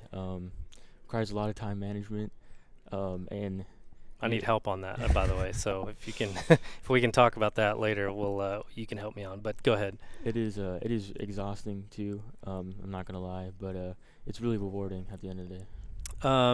I want to ask you about what you'll miss the most about your time, on the football field, around, your teammates and things like that. What will you miss the most about all this?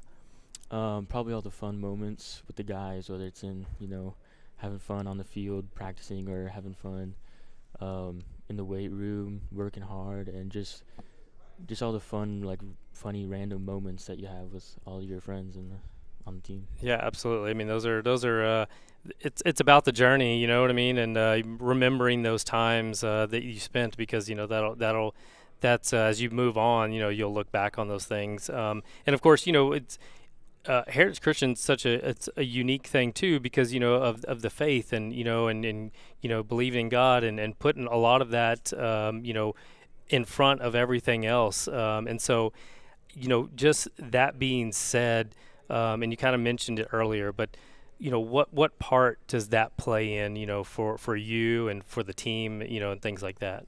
It's a really big part. It's something we really focus on, and we always do it for God, and it's really something that kind of strengthens the bond that we have with all the guys on the team. Absolutely, no, it's a great way to be able to form relationships and then grow as a person. So I love that aspect of it. Let me ask you a few questions here. What would it mean to you? What does it mean to you to be a finalist for this award, and how cool, and what would it mean to win something like this? It really means a lot. It'd be awesome. Put in a lot of hard work over the summer off season. I think it would really mean a lot for the team, especially the younger guys. Something for them to look forward to and look up to achieve, and especially for the program too, from the turnaround from last year and this year. just overall, it would really mean a lot. Yeah, no, 100%. I mean, I like that. I mean, just what it can do for the team, and obviously, as this grows, we're going to look back and one day and like who was the first class, who were the first ones nominated, and you'll be able to say that. So it's really cool, and we really appreciate Jackson, for being part of this, and as well as our presenting sponsor with Tucker Roofing. So we really appreciate them. Knowing it or not, you left your mark, and there was underclassmen looking up to you. What do you hope that they will take away from what you did and all the hard work that you put in? I hope to take away, obviously the hard work, but stepping up in the leadership role, really doing what the coaches ask, and just wherever they got to do, whatever they got to play, Yeah, really stepping up. Yeah, no, I mean you got. I mean that's it. I mean you're just trying to make sure that you lead by example, and they know, hey, if we want to end 6 games by halftime, this is what it took. And so yeah, absolutely. Let me ask you a couple of questions that were sent in by Jackson. So let's start with favorite home cooked meal. It's got to be my mom's pancakes, chocolate chip and the plain. They're both so good. Yeah, I love some pancakes. I'm a sucker for pancakes, and I try to make them as often as I can, because whatever you want to throw in them, I'm good with it, right? Chocolate chips, raspberries, strawberries, blueberries, I don't care. Throw it in there, and of course syrup helps once in a while, but sometimes I just enjoy pancakes by themselves. So good answer. I love some pancakes. Best football game you ever played in, or best football game you played in, and the best football game that you had as a player? Best football game as a player, probably be either the first game of our season last year or homecoming last year. I had 5 touchdowns, and it was a few hundred yards, and it was really fast paced, and we were all having a great time. And best football game I've played in, definitely the first game last year. Coming back from not a single win my junior year, and then our very first game we win it, and we were all super excited, really hyped for the rest of the season, and we had a great season. So. Yeah, no, that I think I was at that game, that first game, and that it was home, right? It was our first game was no, it was away. Yeah, so I caught the second one then. So obviously a memory that will last with you. Do you watch TV? Do you do Netflix? Do you have a show that you enjoy? I'm more of a movie guy. Okay. But I'd say a really good show recently was The Last of Us on HBO. Okay. There's only like 2 episodes out right now. Okay. So far, it's really good. What's a movie? What are your movies? Like what's your Marvel? Do you like action? What do you like? Star Wars. Okay. Lord of the Rings. Love Star Wars. Yes, Lord of the Rings, great. I kind of watch all kinds of movies. Yeah. I'm Star Wars. Of course, I grew up with Star Wars, and now everything that comes out Star Wars, I just have to be a part of it. So I love some Star Wars. Listen, congratulations on all your accomplishments on and off the field, and again, we're going to vote on the 30th, which is coming up, and then we'll have everyone back here on February 8th, and we have some goodie packages for you, and then we'll announce the winner, and best of luck to you, and again, thank you for coming out, and congratulations on everything, and representing Heritage Christian Academy. It's such a big part of this community, even though it's such a small school. It's right in the heart of everything, and we're this community. Just like I told Lake, we're better off for young men like you and student athletes that are doing the right way. So thank you for everything you've done, and worthy of this award. So good luck to you. Thank you. All right, we're gonna let Will go. We appreciate his time. When we come back, we're gonna be joined by our last finalist of the night. Mr. Will Speedy Nettles, Dallas Christian. We're going to talk with him and get to know him a little bit more. Don't go anywhere. We will be right back. Shop the Rock at Rockwall Ford. Get rock bottom pricing on 500 new Fords, cars, trucks, SUVs. We got it all. Log online and get your rock bottom deals today. Visit us at I-30 exit 205. Rockwallford.com.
Okay, we're back, and we're joined by Dallas Christian wide receiver / DB William Speedy Nettles. William, first off, congratulations on being named a finalist. Obviously, Thank you. worthy. As I'll pop up a graphic that we have for William, and thank you for being here. Yes, sir.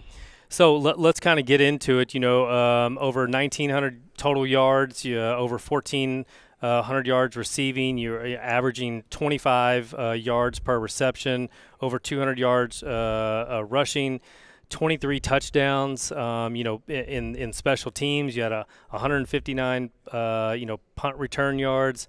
On the defensive side, 7 interceptions. You had 3 returned for a touchdown, which accumulated to probably over 100 yards of interception yards.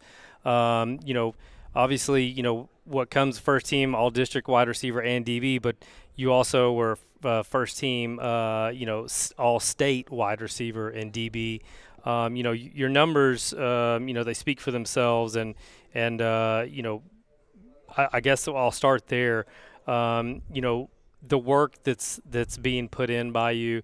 How gratifying was it for you to have a season like that, to kind of validate what you've been putting in?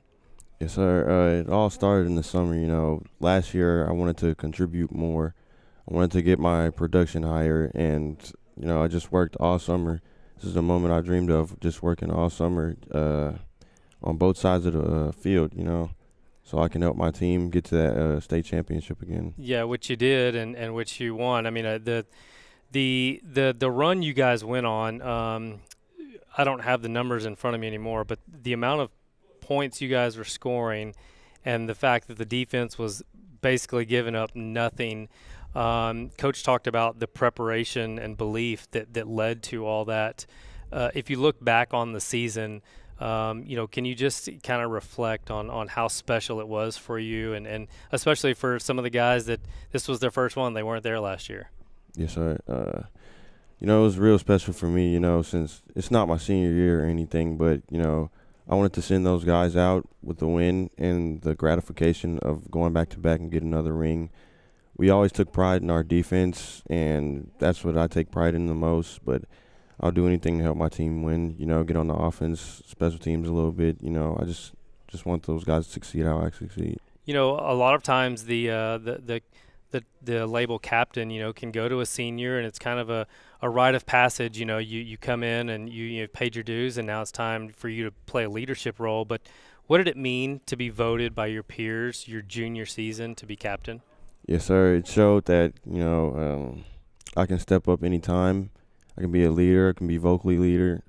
Show my leadership in both ways. You know, didn't really talk much as a sophomore or a junior. I just showed it by proving it on the field that I can get the job done. So can you guys. And you know, kind of Coach talked about, you know, after the only loss and you're coming back to practice, and you can come back to practice a couple of different ways, right? But he talked about how upbeat and positive you were, and you know, obviously it was a learning moment for you, but, you know, just kind of that passion, that drive to just want to come back and be better.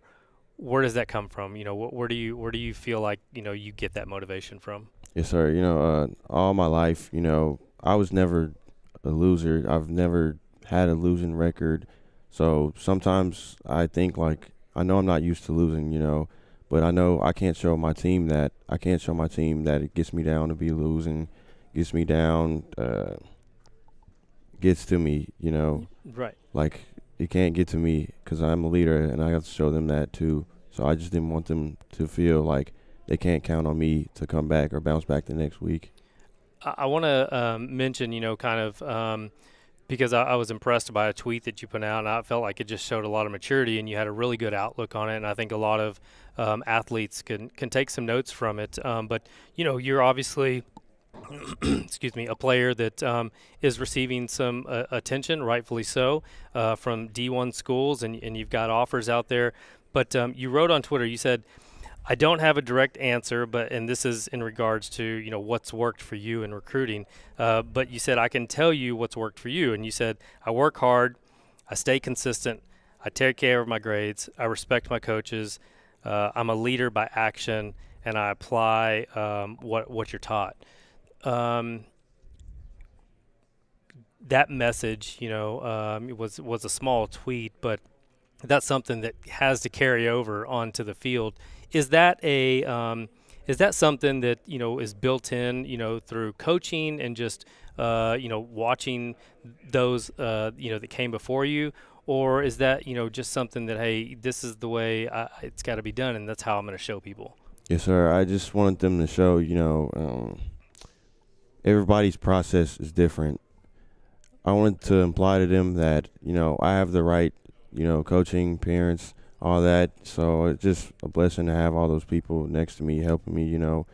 But at the same time, I wanted to show them that you can't look at somebody else's blessings, you know, and either get jealous about it or anything. You have to stick to your course and work hard, and then you can achieve anything. Yeah, control what you can control. Just keep focused on what you're trying to accomplish, and things will happen. Things will happen for you. When you kind of look back on the season, what are you most proud of? Yes, sir. Mostly, first and foremost, I'm proud, you know, to go back-to-back as a state champion. That comes first before anything, before the offers, before, you know, the first team all-district, all-state. I'm just glad I get to send my seniors out, you know, as champions. And that also looks good on me, too, so just blessed. You still got another year to go, but I've been asking the question, you know, what do you hope, not even knowing that you were doing it, what do you hope that others have learned from you, and you've left your fingerprint on it with still another year?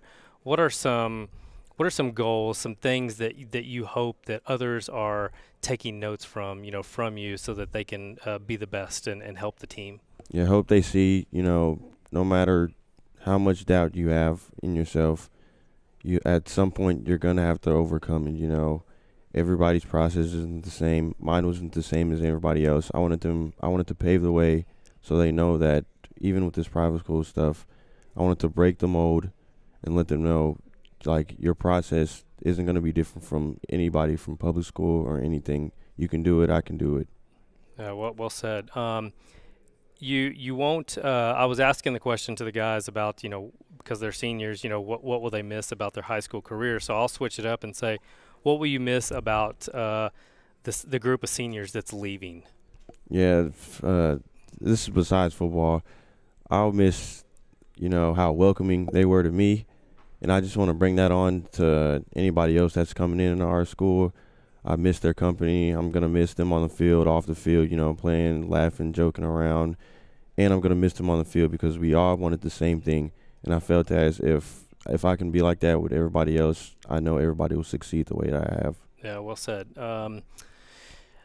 This next question, this is the inaugural year for the Jackson Smith and Jigbo Award. And, of course, it goes to the Rockwall County Game Day Player of the Year. I think obviously it means a lot to me, and it's something that you care about, and it means a lot to you. And so in the future, when you're looking back years from now, you're like, oh, I was in that first class that was nominated for that award, and I think people view the award a little bit different. But what does it mean to you right now, to be named a finalist, and what would it mean to you to have your name on that trophy in a couple weeks? I want to show them that my hard work is paid off. I proved it to myself. I want to prove it to everybody else, and that, no matter what school you go to, private school, public school, anybody can do it. Anybody can get it done. Private school just means just as much as public school. You don't have to go to a big school to prove anything to anybody. Your process is different. Get it done.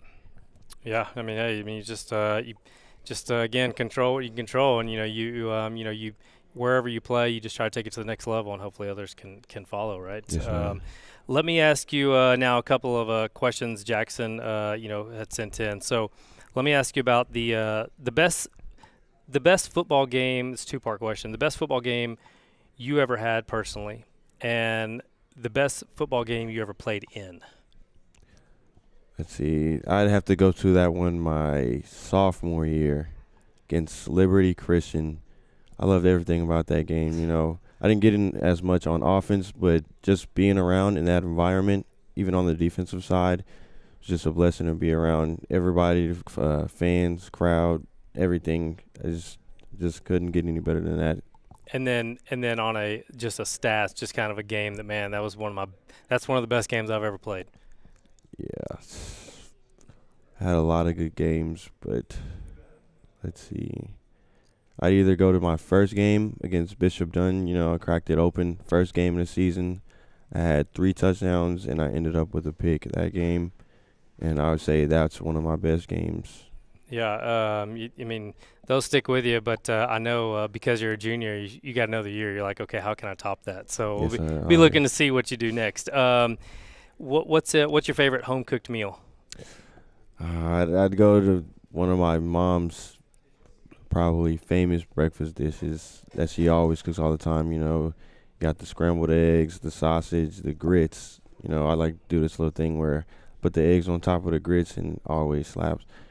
And she usually throws in, main dish pancakes, waffles with it. So there you go, bacon breakfast. Maybe. Enjoy it all the time. Are you good with breakfast for dinner?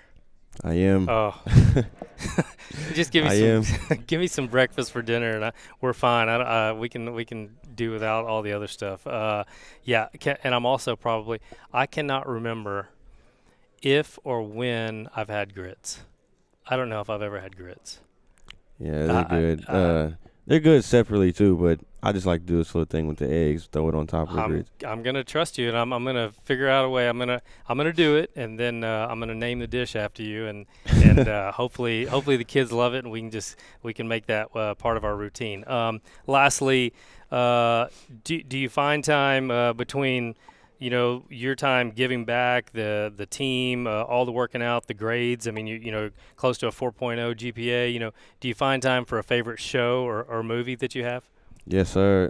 I go to that Last Chance U series. I watch all of it. Football. Yeah. Both teams. Good stuff. Actually, all 3 teams. Watch basketball too. I love the show. It has a mix of football, life, and it's also I find it funny. So there's no reason not for me to watch it. Yeah, no, it's pretty good. I want to touch too, kind of on the Dallas Christian part of it. I mean, just the small community it is, and how much fun is it to play in front of that home crowd and just be a part of the whole DC nation. Yes, sir. I love it. I love it as a school. I love it as an athlete. Don't get no better than that. I have the support from everyone around the school and even my teammates. So I love playing for Dallas Christian. Yeah, I've grown quite fond of it. It's just it's always feel welcome, and I like being around there. So. Hey, William, excuse me. I appreciate your time, and again, we'll vote on January 30th. We'll all meet back here on February 28th. We'll have a cool kind of gift package, to all the finalists, and obviously, what you've done.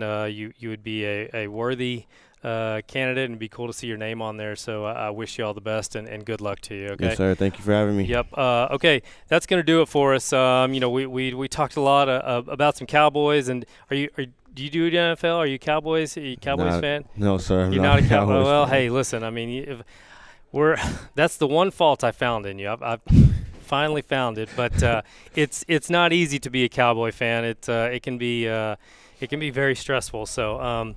Anyway, we had some fun talking Cowboys. I appreciate Zach for coming out, and James Branch. I appreciate our sponsors, Tucker Roofing, Acre Property Team, 7AR Baseball. We can't do what we do without you guys. Obviously, Ford. We're so grateful for the opportunities we have. To have these sponsors support what we do, which is try to highlight student athletes and coaches in the community. So thank all of our sponsors for everything that you've done. Good luck to all the finalists. We will see you guys on game day. I'm not sure which event I'm going to next, but there's been some really good basketball going on, so I can't wait to get out to a basketball game soon. You guys have a good night. We will see you next time.